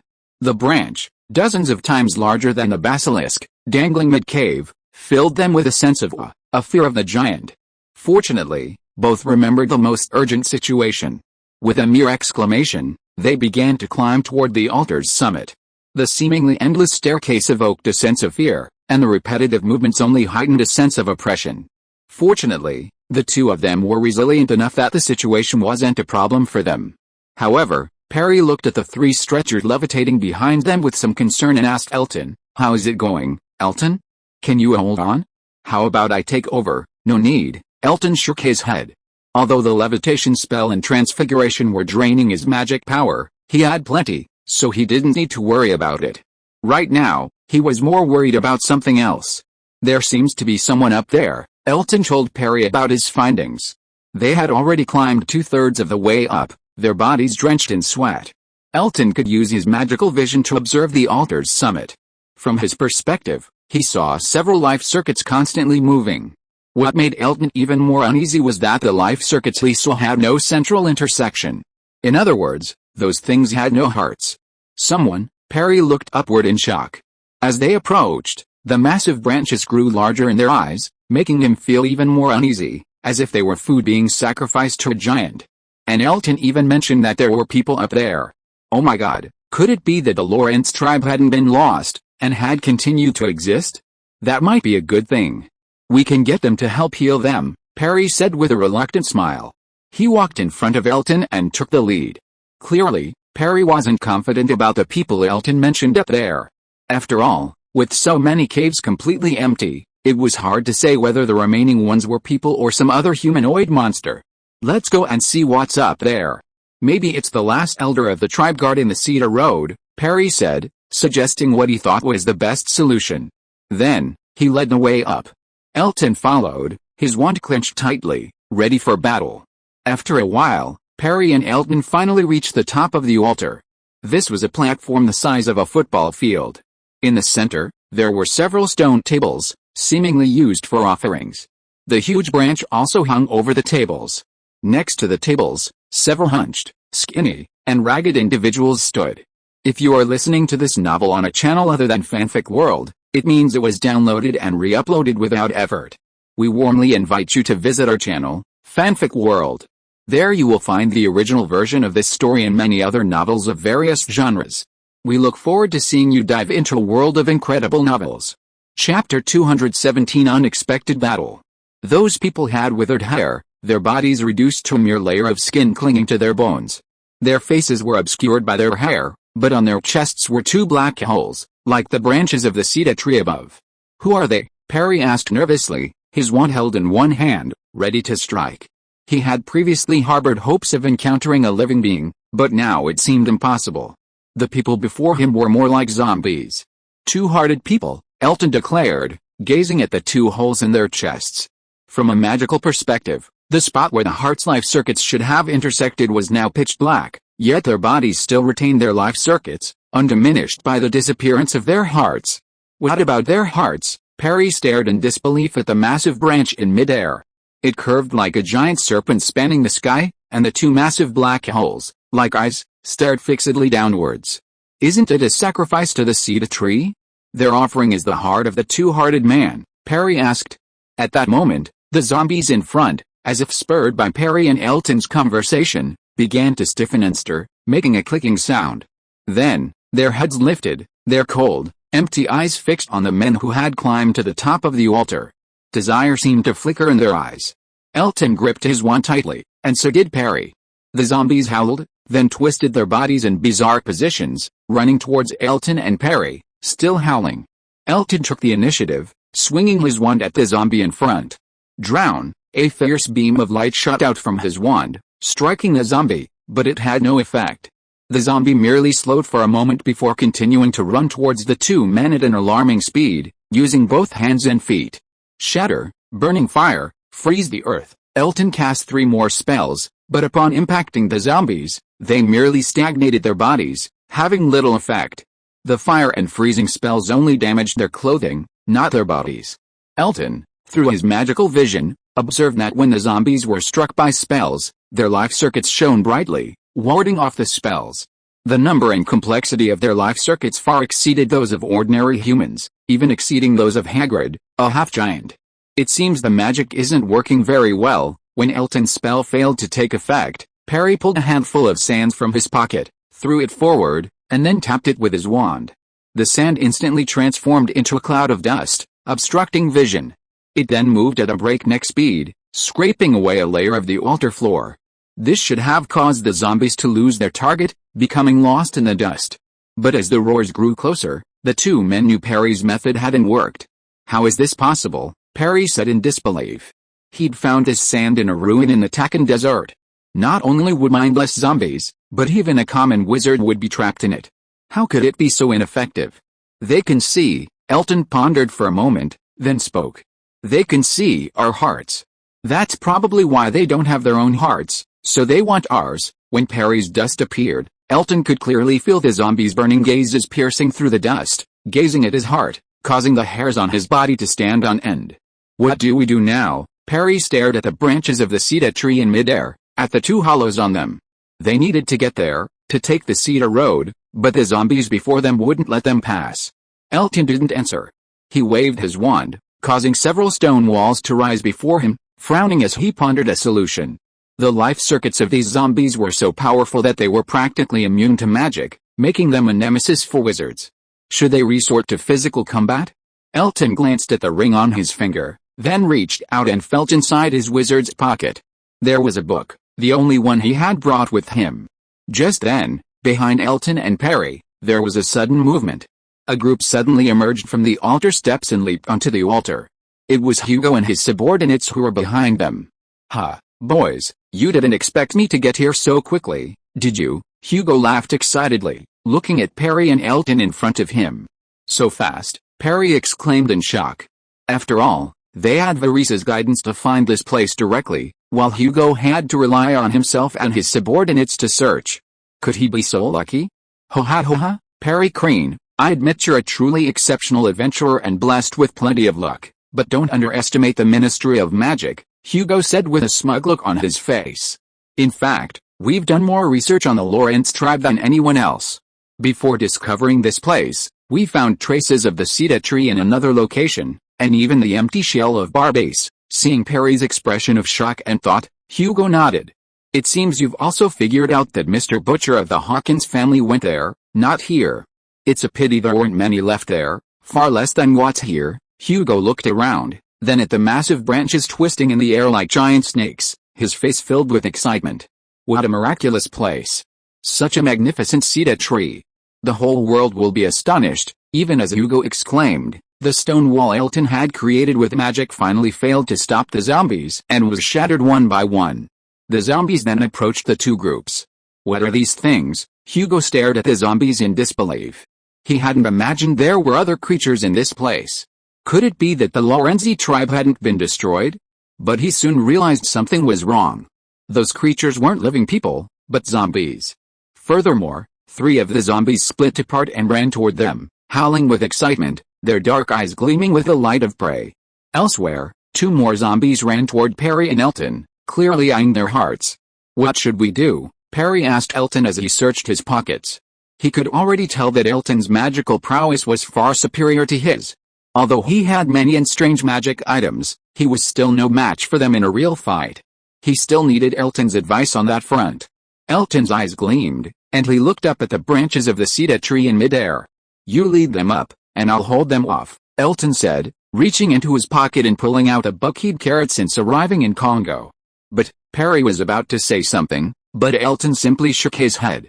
Don't worry about me, I'll catch up soon. That's right. Elton looked up into the air again, at the 2 holes, and then said to Perry. Take the right passage. Right. Perry was puzzled, but Elton had already thrown the book and ran forward. Perry gritted his teeth, cast a spell, and levitated the stretcher. At the same time, he pulled a pair of small wings from his pocket and pressed them to his shoes. Time error. The time Hugo caught up yesterday has been adjusted from 10 hours to 1 hour. Also, a book recommendation, Darren's Daily Appreciation of Witches from Another World. If you're interested, you can try it. Chapter 218 Sita's Food? Perry led the 3 of them toward a massive branch in midair, the small wings on his feet flapping, allowing him to soar freely. On the ground, Elton took a deep breath, observing the 2 zombies before him, virtually unaffected by any magic. He flicked his wand and tapped the book he had just thrown. Get bigger. The book grew enormously, opening in the middle. Its surface was covered in teeth, and a red, slippery tongue swung excitedly. The Monsters Book. It was the textbook Hagrid would need for his classes next semester. Because of its special nature, Guan Qiong had bought it in advance. While observing it, she also tried to use it in other ways. For example, right now. The monster book opened its enormous mouth, like a piranha planned, and swallowed a zombie directly into its mouth, then began to chew it rapidly. Although its teeth couldn't cause much damage to the zombies, their bites only making a crackling sound and tearing off a few tiny fragments, it effectively restrained one zombie, preventing it from troubling Elton again. Elton looked at the remaining zombie and waved his wand again. Clear water like a spring, freeze the earth and chill the sky. Clear spring water flew from the tip of Elton's wand, transforming into humanoid forms under his control. Then, under the influence of another spell, these forms solidified into iron-hard ice. Elton waved his wand, casting the golem spell on the 7 ice golems he created. They raised their icy greatswords and charged towards the remaining zombie. The collision affected the zombie's body, causing it to freeze. Although it was immune to magic and had extremely strong physical strength, the pure force of the collision still had some effect on it. Of course, one of Elton's ice golems was also directly shattered by the impact, and it scattered to the ground in pieces. But Elton simply waved his wand. Restore, magic was applied to the fragments. Suddenly, as if time had flown backwards, a tape replayed, the pieces flew up and reassembled into their original ice golems, untouched, as if they had never been injured. All this happened in a split second, leaving no time for reaction. Elton controlled the 7 ice golems and charged towards the zombies again. This time, it wasn't just one golem fighting the zombies, but 7 in a continuous battle. They slashed with ice swords, collided directly with the zombies with their heads, and grasped the zombies' feet with their hands. Every possible method was used on them. Even if they were torn to pieces by the zombies, they would be instantly restored to their original state under Elton's magic. Meanwhile, the monster book seemed to be making some progress. Although it couldn't bite the zombies apart in one bite, its persistent bite finally managed to remove some of the zombies. Then, as it blew away, fragments of the zombie's body began to appear on the ground, such as fingers and ears. They looked incredibly ferocious and terrifying. Elton, watching the zombie being surrounded and assaulted by the ice golems, noticed the 2 holes in its chest and suddenly had a new idea. He stopped controlling the ice golems to attack the zombie and focused on controlling it. The ice golems began to use their bodies to grab the zombie's hands and feet.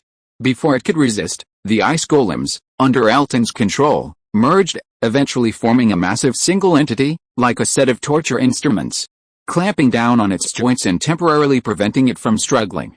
Seeing the massive block of ice constantly cracking and seemingly unable to hold on for long, Elton didn't hesitate and quickly ran to the zombie. This distance allowed him to observe the zombie more closely, but also made it more dangerous. Facing the hideous, frantic zombie before him, Elton extended his wand and tapped it twice in the air.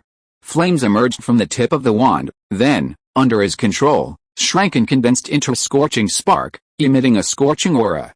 Elton looked at the 2 holes and gently pushed, sending 2 sparks directly into the hollows in the zombie's chest. He then controlled the flames, forming one magical circuit after another, attempting to connect with the remaining life circuits in the zombie's body. It was a crazy idea, and he didn't know what would happen, but he didn't mind giving it a try.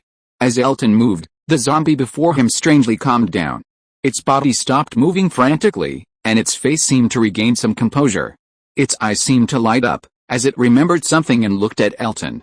Elton, in turn, carefully controlled the sparks in its body, preventing them from stimulating further. But then, unexpectedly, the zombie before him became distressed, its face grim and hideous, and it kept calling out in a strange language, which Elton could surprisingly understand. Food. Food. We are food, it's taken our hearts. It's taken our hearts, the zombie howled loudly, its body struggling against Elton's control. Its hands clutched the hollow in its chest, grasping at the spark within, completely ignoring the scorching heat. Sita, with a fierce cry, it crushed the spark, and scorching flames emerged from its body, incinerating everything within.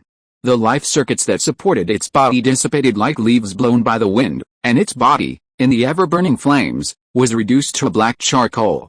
Then, with a gust of wind, the charcoal turned to ash and disappeared before Elton's sight. Elton observed the changes before him thoughtfully, then raised his head to look at the huge branch in midair. The branch remained unchanged, except for 2 black holes, which stared down silently like eyes. Sita, Elton whispered, controlling the monster book to release another zombie and repeat the same thing he had just done on it.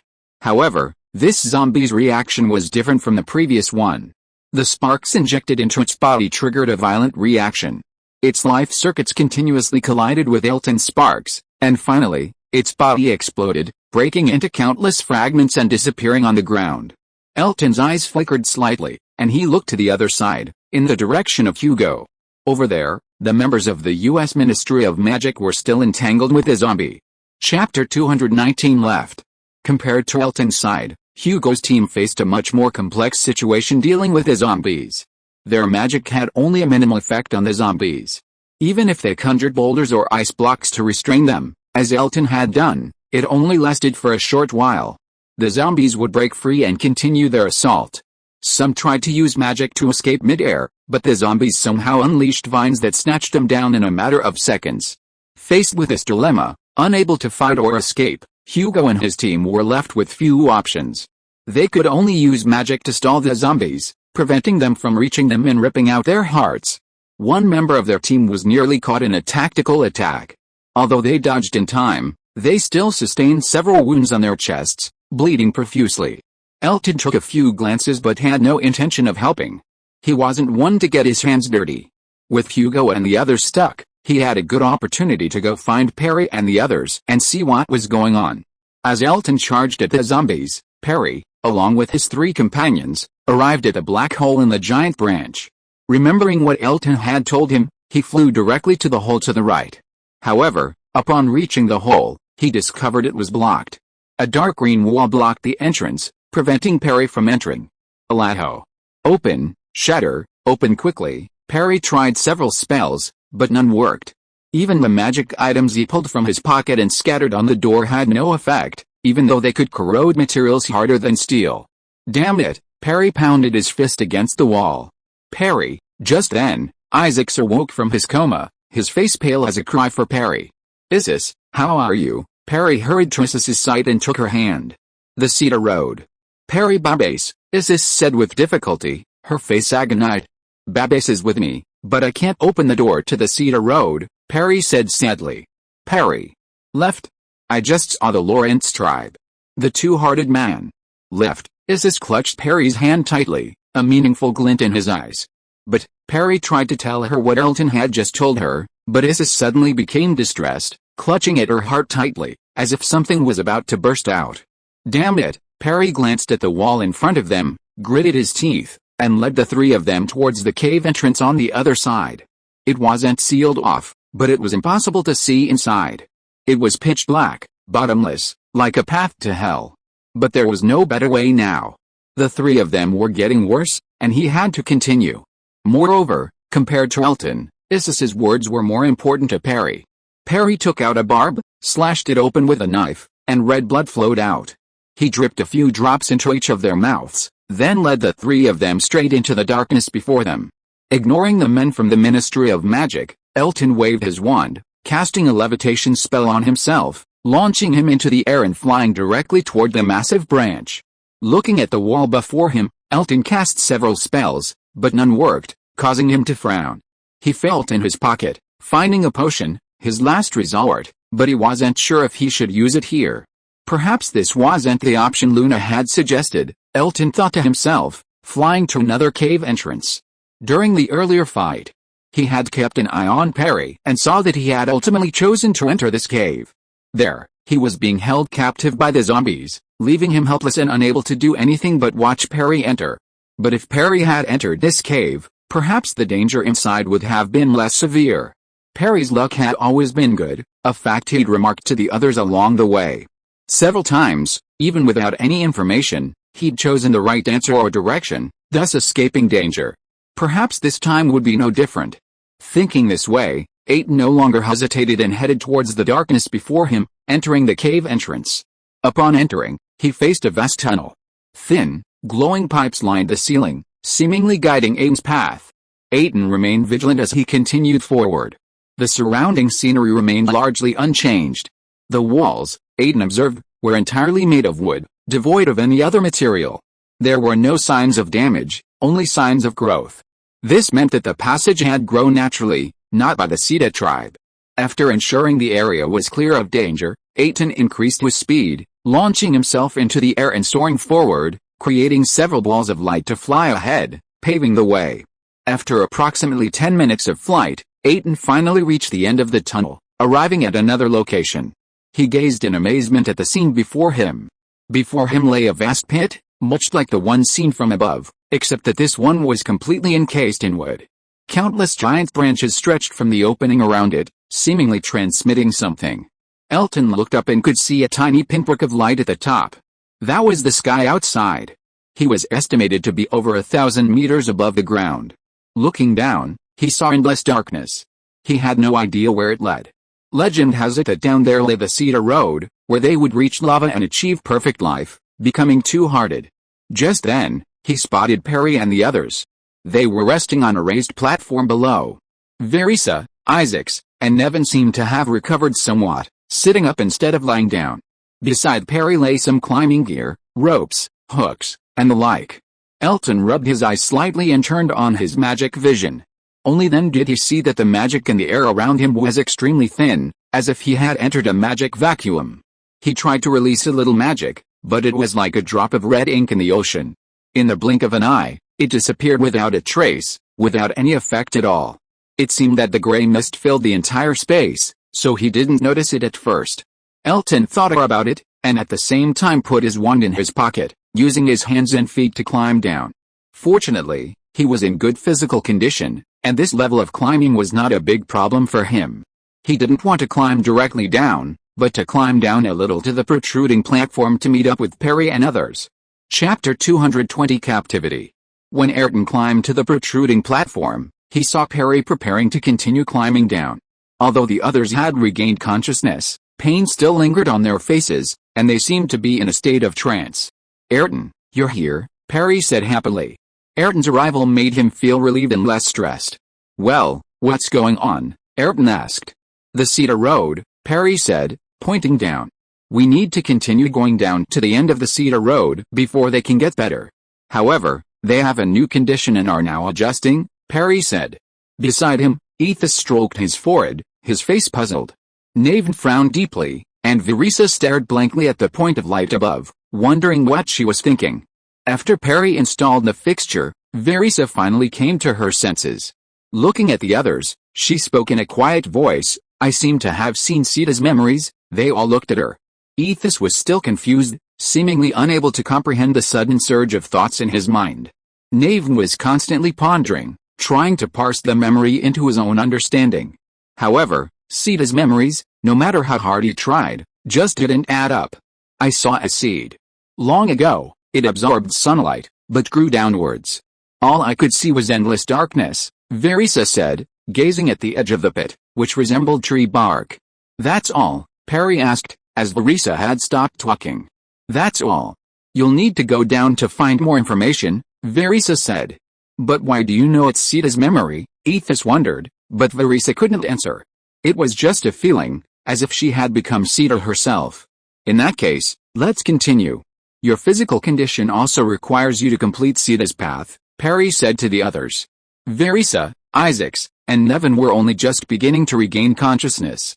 A strange pain still lingered within them, as if urging them to descend to the end of the Sita way. Perry tied the climbing rope around each of them and then took the lead, with the others following behind. Though weak, they were able to climb with the aid of some equipment. Meanwhile, Perry searched for the next foothold. Climbing all the way to the bottom in one go was simply impossible, and no one possessed the physical strength or willpower to do so. After descending about 70 meters, they found their second foothold. It was a deep cave entrance, with another passageway beyond, seemingly also branches of the Sita tree. Perry and the others did not venture deeper, resting at the entrance. "More information, a bit more complete," Verissa said eagerly as soon as she sat down, her face a mixture of confusion and excitement. "I saw that Sita continued to grow in the soil. Along the way, it encountered some underground creatures and some special minerals, but it broke through them and reached the maximum length it could grow." Ethos looked at the chaotic lines that suddenly appeared in his mind, trying to interpret them as what Verissa said, but failed. Elton raised a different question. He looked at the dark, abyssal pit below and pondered, could it be that the two-hearted people of the Lawrence tribe climbed all the way to the bottom when they ascended the Cedar Road? Otherwise, it would be difficult to understand why there were only a few two-hearted people. Logically, climbing, while difficult, would not be a major obstacle. Perry understood the meaning of Elton's words and pondered, glancing at the other three. Then, uncertainly, he said, "Perhaps they need to endure something else as a test." Everyone understood that Perry was referring to the memories of the Cedar Road. However, judging by Verissa's appearance, it didn't seem too difficult. Her condition had improved significantly, and her previous pain had subsided. From Elton's magical perspective, the life circuits of the secondary hearts within Verisa and Isaac seemed to grow brighter, becoming more integrated with their bodies. The extended life circuits, like the original hearts, began to connect to various parts of the body. After a short rest, the group descended again, but this time, something went wrong. When they reached the third platform, Verisa's condition suddenly deteriorated. She stared at them with her eyes open, then muttered, "It's hungry. It needs to eat." "What does it need?" Elton asked calmly. "Lava. Lava will forge its body. Soul will elevate its spirit," Verisa muttered slowly, pausing occasionally, her eyes glazed over, a blank stare as if she had truly transformed into a tree. After a while, she spoke again. "The fruit formed by the fusion of lava and soul is the most delicious, and it can infinitely increase its power." The others looked at each other in confusion, and Isaacs couldn't help but speak. "She's not talking about the two-hearted man, is she?" Thousands of meters below the pit, they seemed to feel a cool breeze blowing across their backs, chilling them. "But the Lorenzi tribe worships the cedar tree, and the cedar tree also gave Babase to the Lorenzi tribe, making them stronger," Perry said. "Perhaps Babase is the key. The power of lava and soul blesses Babase, making it delicious and thus being reclaimed by Sita," Elton said. A few people fell silent. This explanation seemed logical. However, if that were the case, the Sita tree would be too terrifying. They had originally thought it was just an ordinary giant tree. Even if it towered like a mountain, it was still just a tree. But now, Sita gave them the impression of a clever, cunning monster, feeding the entire Lorenz tribe and serving as its own granary. After a while, the confusion in Verisa's eyes dissipated, and she became sober. She rubbed her head and looked at the few people with a serious expression. "Sita's memory has become richer. Does it have wisdom?" Ethos asked uneasily. This determined the attitude they needed to adopt towards it. If it was an intelligent life, then this journey would be extremely dangerous. Perhaps Sita was watching their actions at this moment. "No, it doesn't," Verisa said with certainty. "It instinctively craves wisdom, but it does not have it." Chapter 221 The Crisis of Evelyn City. And, Verisa looked around. Countless pieces of bark, tough as stone, etched with faint glowing lines, illuminated the pit. "The cedar tree seems to have left," Ethos asked incredulously. Weren't they now inside the cedar tree? Although he didn't understand why the cedar tree was hollow, the surrounding bark. "Yes, it left," Verisa said seriously. "Like a snake shedding its skin, these are its remains. Otherwise, we would have been controlled by it, become part of it long ago." "You mean?" Perry looked around, a thought clearly dawning on him. "Yes, the Cedar Road has always been a hoax. Those who descended were members of the Lorenz tribe, but those who emerged were puppets imbued with Cedar's will and its food. It used the two-hearted people to control the entire Lorenz tribe, forcing them to live around the cedar tree, generation after generation, thus captive." "Are you sure it's not intelligent in this kind of behavior?" Ethos asked in astonishment. "It truly lacks intelligence. At least, from the memories I know now, it doesn't possess a complete, independent intelligence," Verisa said. "As for more, perhaps we'll need to descend even deeper to learn." Seeing Isaac's uneasy expression, Verisa smiled softly. "Don't worry, the cedar tree isn't here. We've only received the memories contained within its remains. While the information is substantial, it won't truly control us. Also, our physical condition requires us to complete this section of the cedar path, even if it's incomplete," Verisa said calmly. She seemed to have changed, becoming more confident, her aura much stronger than before. They exchanged glances and finally nodded. Most importantly, Isaac and Nathan's condition had indeed improved as they continued to descend. This meant that they only needed to reach the end of the cedar path for the Hawkins family curse to be completely lifted. The group climbed once again, this time seemingly far farther, so far that they couldn't see the bright point in the sky above.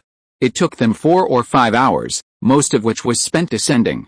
Preliminary estimates put the range at several thousand meters, and now they finally spotted a glimmer of light ahead. It was the lava beneath the ground. The pit ended at a lava river. The thick bark of the surrounding trees had turned a stone black in this area. Fatigue was evident on their faces, but Isaac's, Nevin, and Verisa were in excellent condition. They could feel themselves brimming with boundless power, their spirits far stronger than before. In Elton's magical vision, their second heart seemed to solidify, their life circuits connecting to every part of their bodies, creating a more balanced whole. Verisa gazed at the lava below, her eyes gleaming with an ancient, timeless quality. Several people hung by her side, waiting for her to absorb Sita's memories. I understand. After a moment, Verisa let out a long sigh, her eyes returning to normal. Under the gaze of the others, Lady Verisa spoke. The people of the Lorenzi tribe weren't always under Sita's control. The last generation of two-hearted people persevered through Sita's path, absorbing all of Sita's memories. Yet, they remained uncontrolled and even deceived Sita. So, the Lorenzi tribe rebelled, collectively rebelling against the Sita tree. What happened in the end? Ethos asked nervously. They failed, Verisa said. The Sita tree's power was too great. Even the entire Lorenzi tribe couldn't resist. Ultimately, the Lorenzi tribe was destroyed by the Sita tree, but the Sita tree itself was also damaged. Furthermore, without the Lorenzi tribe, the Sita tree lost its food source, and its spirituality began to fade, forcing it to seek new sustenance. Where? Perry asked softly, but in reality, he already knew the answer. Everin City, Everin City. Years of development have made the city grow ever larger, with countless buildings rising tall, one after another, like a neatly arranged forest. On the top floor of the room and bar, a small window opened, and a longing gaze peered through it, gazing at the bustling scene outside. Vanya Farr was a 10-year-old girl, her eyes large and shimmering like gemstones, her brown hair flowing down her shoulders, silky smooth. She gazed out with longing, but unfortunately, a health problem prevented her from engaging in strenuous exercise, confining her to the bar's attic. In fact, in all these years, she hadn't seen anyone other than her mother. For some reason, her mother had forbidden her to see anyone else, not even a doctor. But now, her mother wasn't here, and she had important news to share. Mom, where are you? It can't bear it any longer. It's so hungry, Vanya whispered, her small hands clutching the window, anxiously gazing at the street. The houses lined the street in neat rows, their ground paved with bluish-gray stone bricks.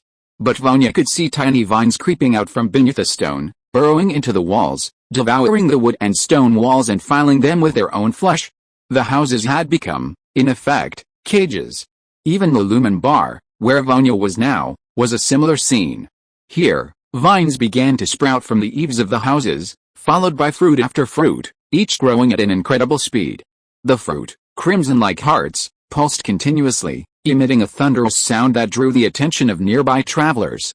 Meanwhile, a gray mist appeared from all directions, covering the entire sky of Averin, separating it from the rest of the world. For a moment, the flu network failed, owls failed, and all other means of communication with the outside world were disabled. Even the Muggle radios were experiencing severe interference. Mom, it's too late. Vanya widened her eyes and looked nervous. At the same time, in her room, a fruit twice as big as the other fruits appeared and was sent to her by a tentacle. Chapter 222, Crisis in Evelyn City 2. The wizards of Evelyn stared in amazement at the scene around them. In the sky, a gray mist formed an oppressive cloud that threatened to engulf the entire city. On the ground, countless houses began to shake, and from their midst, branches began to sprout, snaking like snakes, clambering over the houses like their outer garments. From these branches, fruit after fruit sprouted at an incredible rate. The fruit was a blood-red color, and its pulse pulsed with a throbbing, a thrilling sensation. As the thunderous sound spread to every corner of Evelyn, every wizard in the city felt a strong sense of oppression, as if some ferocious beast was about to emerge. What's going on? Are these Babassa? Some recognized the fruit's resemblance to the legendary Babassa, but they were not pleased. The sudden appearance of the fruit sent a chill through everyone's heart. The flu network is down, Aprit isn't working, the portkeys aren't working, all means of leaving are down, someone shouted, their tone filled with panic. Wizards drew their wands, but didn't know who to aim at. They couldn't even see a single enemy. Members of some organizations in Averin City frantically called for support, but to no avail. Averin City, though the largest city nearby, was a tourist destination and didn't have many wizards deployed. Emergency! Emergency! Everyone, get out of your houses. Go to the open square. Avoid contact with Babas, or you'll be in danger. Someone on a broomstick began announcing the news throughout Averin City. Wizards obeyed, running towards the central square. No buildings were safe now. Even the Ministry of Magic building had begun sprouting branches and Babas. Of course, not everyone obeyed the ministry's orders. Some began to fly on their brooms, trying to escape. However, around the city of Averin, enormous, violent vines suddenly sprouted, dancing like octopus tentacles, snatching up those soaring wizards and throwing them back into the city like balls. Higher up, a gray fog blocked magical energy, causing brooms to lose power and plummet to the ground. "What's going on?" cried Averin's mayor, Hyman Howard, but no one could answer. Furthermore, as the vines appeared, the branches within Averin began to transform. Like snakes awakening from hibernation, they began to twist and writhe, grabbing whatever they could. Houses were shattered by their devastation, and some wizards were swept away to unknown depths. A frenzy erupted throughout Averin, a scene reminiscent of a swarm of demons. The wails and screams of the wizards echoed endlessly. Some wizards, gathered in the central square, began to use magic to create a barrier to block the branches outside, but it was unclear how long it would last. There were counterattacks against the branches, but no magic could do much damage, only angering them. Just as everyone was at their wits' end, a small figure appeared on the chaotic streets of Averin. It was a girl with large, bright eyes, and soft brown hair draped over her shoulders. She was holding a babysay the size of both her hands as she made her way toward the central square. The surrounding branches made no move, instead considerately clearing away the debris blocking her path, allowing her to pass smoothly. "What's going on? Who is that little girl?" Hyman Howard asked, standing inside the barrier, watching the girls passing by. But no one answered his question. The barrier was filled with wailing and cries. Only a few adult wizards remained calm, constantly adding strength to the barrier. Vanya Farr, holding Babysay in her arms, walked forward. She could feel her body growing lighter and stronger under Babysay's influence. The heart in her chest beat more and more cheerfully, as if it were about to burst forth from her body. If Elton were here, he would have seen that Vanya's two hearts were more complete than anyone he had ever seen, even more complete than Virissa's. He had always assumed that Virissa was the most affected person in all of Evelyn, with a most developed second heart. But in reality, the one chosen by Sita was Virissa's daughter, Vanya. Virissa, however, had simply benefited from Vanya's influence, resulting in a more complete second heart circuit than others. Vanya's second heart had even formed into a full-fledged heart in the right side of her chest, now beating continuously under Babysay's influence. "Mom, there's no time. It's too hungry," Vanya whispered, tears etched in her voice. But she remained steadfast, walking forward towards her destined fate. From a young age, Vanya often dreamed of a scenario where she would consume Babysay, undergo the trials of the Sita path, and become a new generation of two-hearted. She told her mother about this dream, and she thought she was proud of her. However, Virissa was concerned for the safety of the Sita path and constantly sought a solution to her problems. Later, Vanya had even more dreams. She dreamed of entering the Sita path, embracing Sita's consciousness, completing the fruit within her heart, and ultimately being consumed by Sita. Only in this way could the Sita tree's hunger be quenched and its destruction prevented. Vanya feared this fate, but she dared not tell Virissa this time, fearing she would risk her life for her. If being consumed could save her mother and the entire city, then so be it. Vanya thought to herself, holding Babysay in her hand, she walked resolutely towards the central square. As she drew closer, strange things began to happen within. A gigantic tentacle, countless times larger than the others, emerged, stretching across the sky like a long, roaring snake. Two dark holes, like eyes, drooped down, seemingly gazing at the wizards and their protective shields below. Then, it shifted its gaze to look at Vanya, who had stepped in front of it. Chapter 223 Return. Vanya gazed at the giant tentacle in midair, holding up Abyss like a priest. The branch tentacles in the city also stopped moving and turned toward them, as if observing. The wizards within the magical barrier also stared inward, confused as to what was happening, but they all had a feeling, this little girl before them could stop it all. Just then, a loud noise erupted in the distance, drawing everyone's attention. The rumble emanated from outside Evelyn, like a volcanic eruption. Following the roar, a massive figure appeared outside Evelyn, hurtling toward the city at breakneck speed. Everyone stared at the figure. It was a massive golden ship, radiating an endless glow. Beneath it, scorching lava dripped continuously, like an oil leak. Like a meteorite, the golden ship plummeted towards the square. Not a single vine intervened, allowing it to crash into the square, creating a massive crater in the ground. Then, a violent cough erupted, and Perry, Verisa, Isaacs, Nevin, and Elton emerged from the golden ship. Their faces were pale, as if they had been frightened. As they emerged from the golden ship, they couldn't help but vomit, clutching the side of the ship. This scene left both sides of the square bewildered.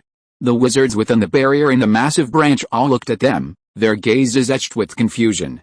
The solemn and unified atmosphere suddenly vanished. "Perry, don't use your ship next time," Isaacs complained, vomiting.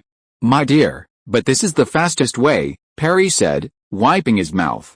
They had just been within the ruins of the cedar tree, at the end of the cedar road, above the underground lava, and now they were back in the city of Averin, relying on this golden ship that could navigate any river.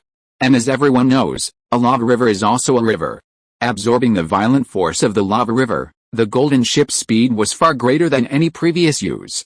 It finally burst directly from the underground to the surface, like a volcanic eruption, carrying them directly back to the city of Averin.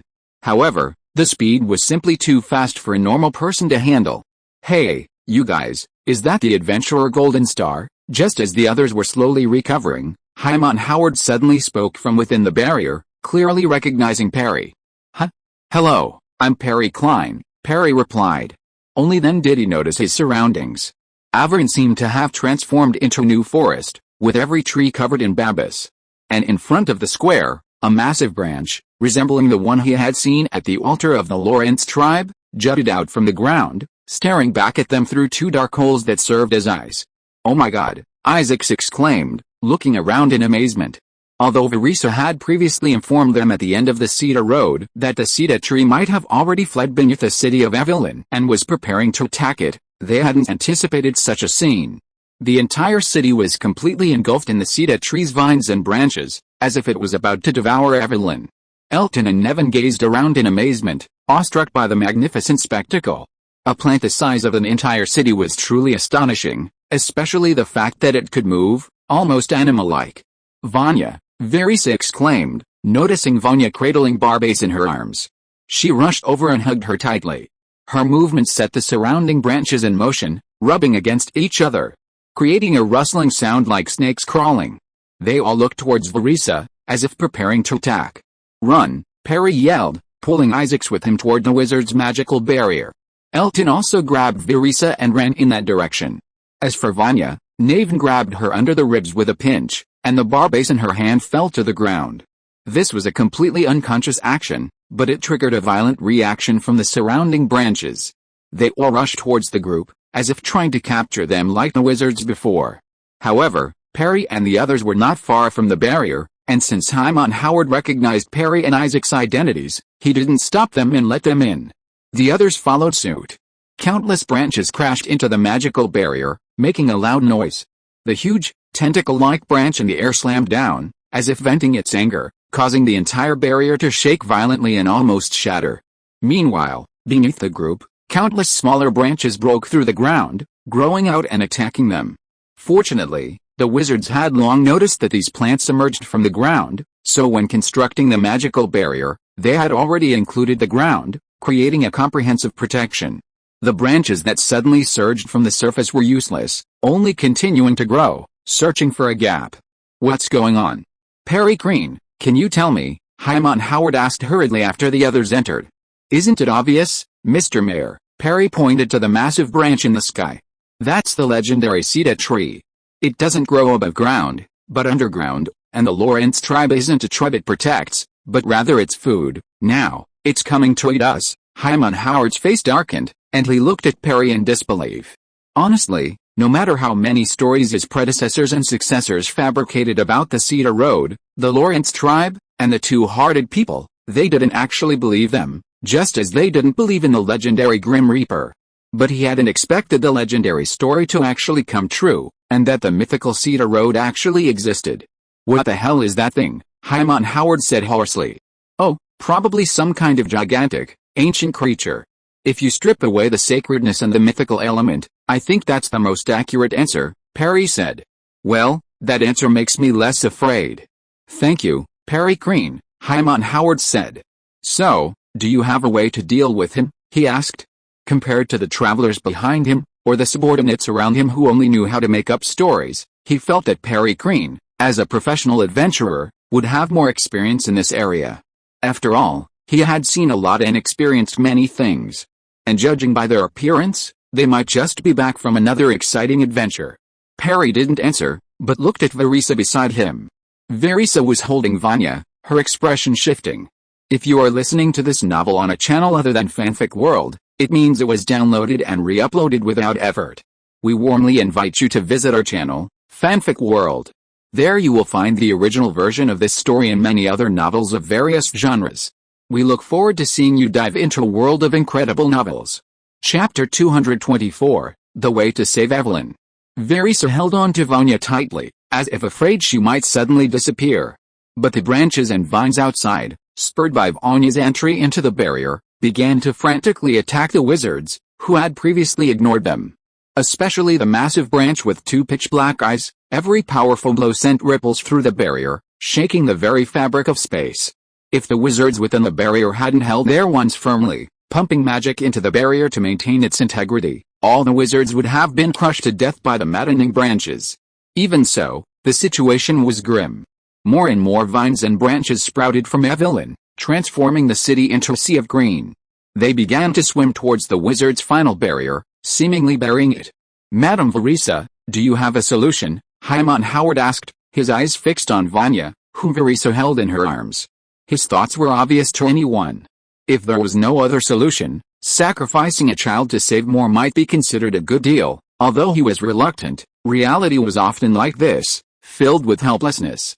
No, Verisa held Vanya tightly, her eyes gleaming with determination. Meanwhile, Naven and Perry stood in front of Verisa, separating Hyman Howard and his men from Vanya. Sorry, men, I don't think this is a good idea. I think it's best to think of other solutions, Perry said humorously, his wand firmly gripped as he pointed at the men before him. Naven, too, stood tense, like a shield, looking intimidating. Hyman Howard looked at Perry, took a deep breath, and waved his hand to calm him down. Then he said, if you have another solution, I'm willing to listen, but please do it quickly. The situation is not good right now. As he spoke, the huge branches outside clashed again and again. The barrier went from bright to dark, then brightened again with the wizard's magical power. The space shook continuously, like a house in the midst of an earthquake. Perry, too, stared at the massive branch in midair, a grimace on his face. What he had seen earlier at the Lawrence tribe was merely the creature's skin. After shedding its skin, it had grown even larger and more resilient. Perry had seen wizards attempt offensive magic against it, but to no avail, unable to even break away its green skin. Madame Verisa, Perry said, walking over to Verisa. He watched her cling to Vanya, even looking at him with distrust. He sighed and said, don't worry, Madame Verisa. I won't let Vanya, is that her name, be such a lovely little girl, be sacrificed. Although he had subconsciously considered this idea, as a responsible adventurer, he could never do such a thing. It would bring him a lifetime of guilt. He preferred a glorious death to a life filled with recollections of this painful past, burdened by guilt and anxiety in his old age. I'd like to ask if you've seen any useful information in Sita's memories, such as what it fears or its weaknesses, Perry asked. If anyone here knew the Sita tree best, it was Verisa. She had previously gained most of its memories from its cocoon, and hadn't become its puppet like the Two-Hearted. It was a stroke of luck. The Sita tree they climbed was its shed corpse, not its true form. Otherwise, none of them might have returned. Verisa looked at Perry, then at Naven, who stood in their way. Gratitude flashed across her face, and she began to recall the Sita tree's memories. It prepared to leave in search of food, it devoured the Lawrence tribe, it controlled generations of Two-Hearted people to keep the Lawrence tribe captive, it was drawn to the Lawrence's structures above ground, it grew underground, it was planted. And on and on. Verisa's eyes suddenly widened, fragments of memory coming together. Why, did you see anything? Perry asked. Before the Sita tree, there's another Sita tree. This fruit once ate from that tree, and all around it, Verisa suddenly clutched her head. She couldn't see what else lay around her. It was like an oppressive, deeply engraved fear, making her forget what those things looked like. Ignore those things for now, and see if there are any more, Perry said. Lady Verisa stopped dwelling on them and began to recall the rest of the memory. That Sita tree died, Lady Verisa clutched her head. Many people entered its body, and many lost their souls. Only one person didn't lose his soul, he gained new life. Then, the cedar tree withered, Verisa said. Perry's eyes gleamed. He looked up at the massive branch in the air, particularly at the two dark holes, as if a thought had occurred to him. Could that be the true two-hearted man? Perry muttered to himself.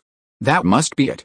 The other hole is the true cedar path, said Elton, who had been observing from the side. His gaze hadn't left the massive branch in midair. During the clash between Perry and the others and Hyman Howard, he had only raised his wand and glanced slightly sideways. After so long, he finally saw something. As the saying goes, where there's poisonous weed, there's an antidote within 10 steps. On the massive branch, Elton saw two diametrically opposed life circuits. They spiraled downward from the two holes. One, like a pair of encircling ribs, pointed inward, as if injecting something. The other, spiraled outward, the exact opposite. One represented the infusion of the cedar tree's memories, transforming it into a puppet of the tree. The other, Elton couldn't figure it out for now, but it seemed connected to the birth of the two-hearted man. After all, Verisa had that image in her memory. In other words, the birth of a true two-hearted man spelled the end of the cedar tree. Chapter 225 Spiders. But how are we supposed to get up there? Perry looked at the massive branches dancing in midair, hammering down on the barrier, his face agonized.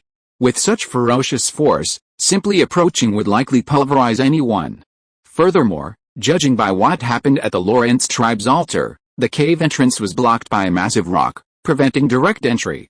He still had a number of magical items, but none of them could defeat the thing. In this situation, only the strongest power would be effective. Tricky magic items were no longer effective. Let me try, Elton thought for a moment, then pulled a potion from his pocket. It was the future potion he had brewed recently, but unfortunately, due to time constraints, he could only brew one. He had previously considered using the future potion to stop the cedar tree's attack on Evelyn City, but the potion's power was limited in time, and the cedar tree's main body was unknown how far underground it lay. Even if he borrowed the power of the future, he probably wouldn't be able to completely destroy it. After all, it was simply too enormous. Now that he knew how to deal with the cedar tree and could also attempt to gain the two-hearted man's power, Elton no longer hid his secrets and prepared to pull out his trump card. Under everyone's bewildered gaze, Elton drank the potion.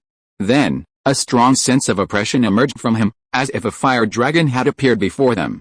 The oppression was so intense that even the branches and tentacles in the sky couldn't match the pressure Elton felt.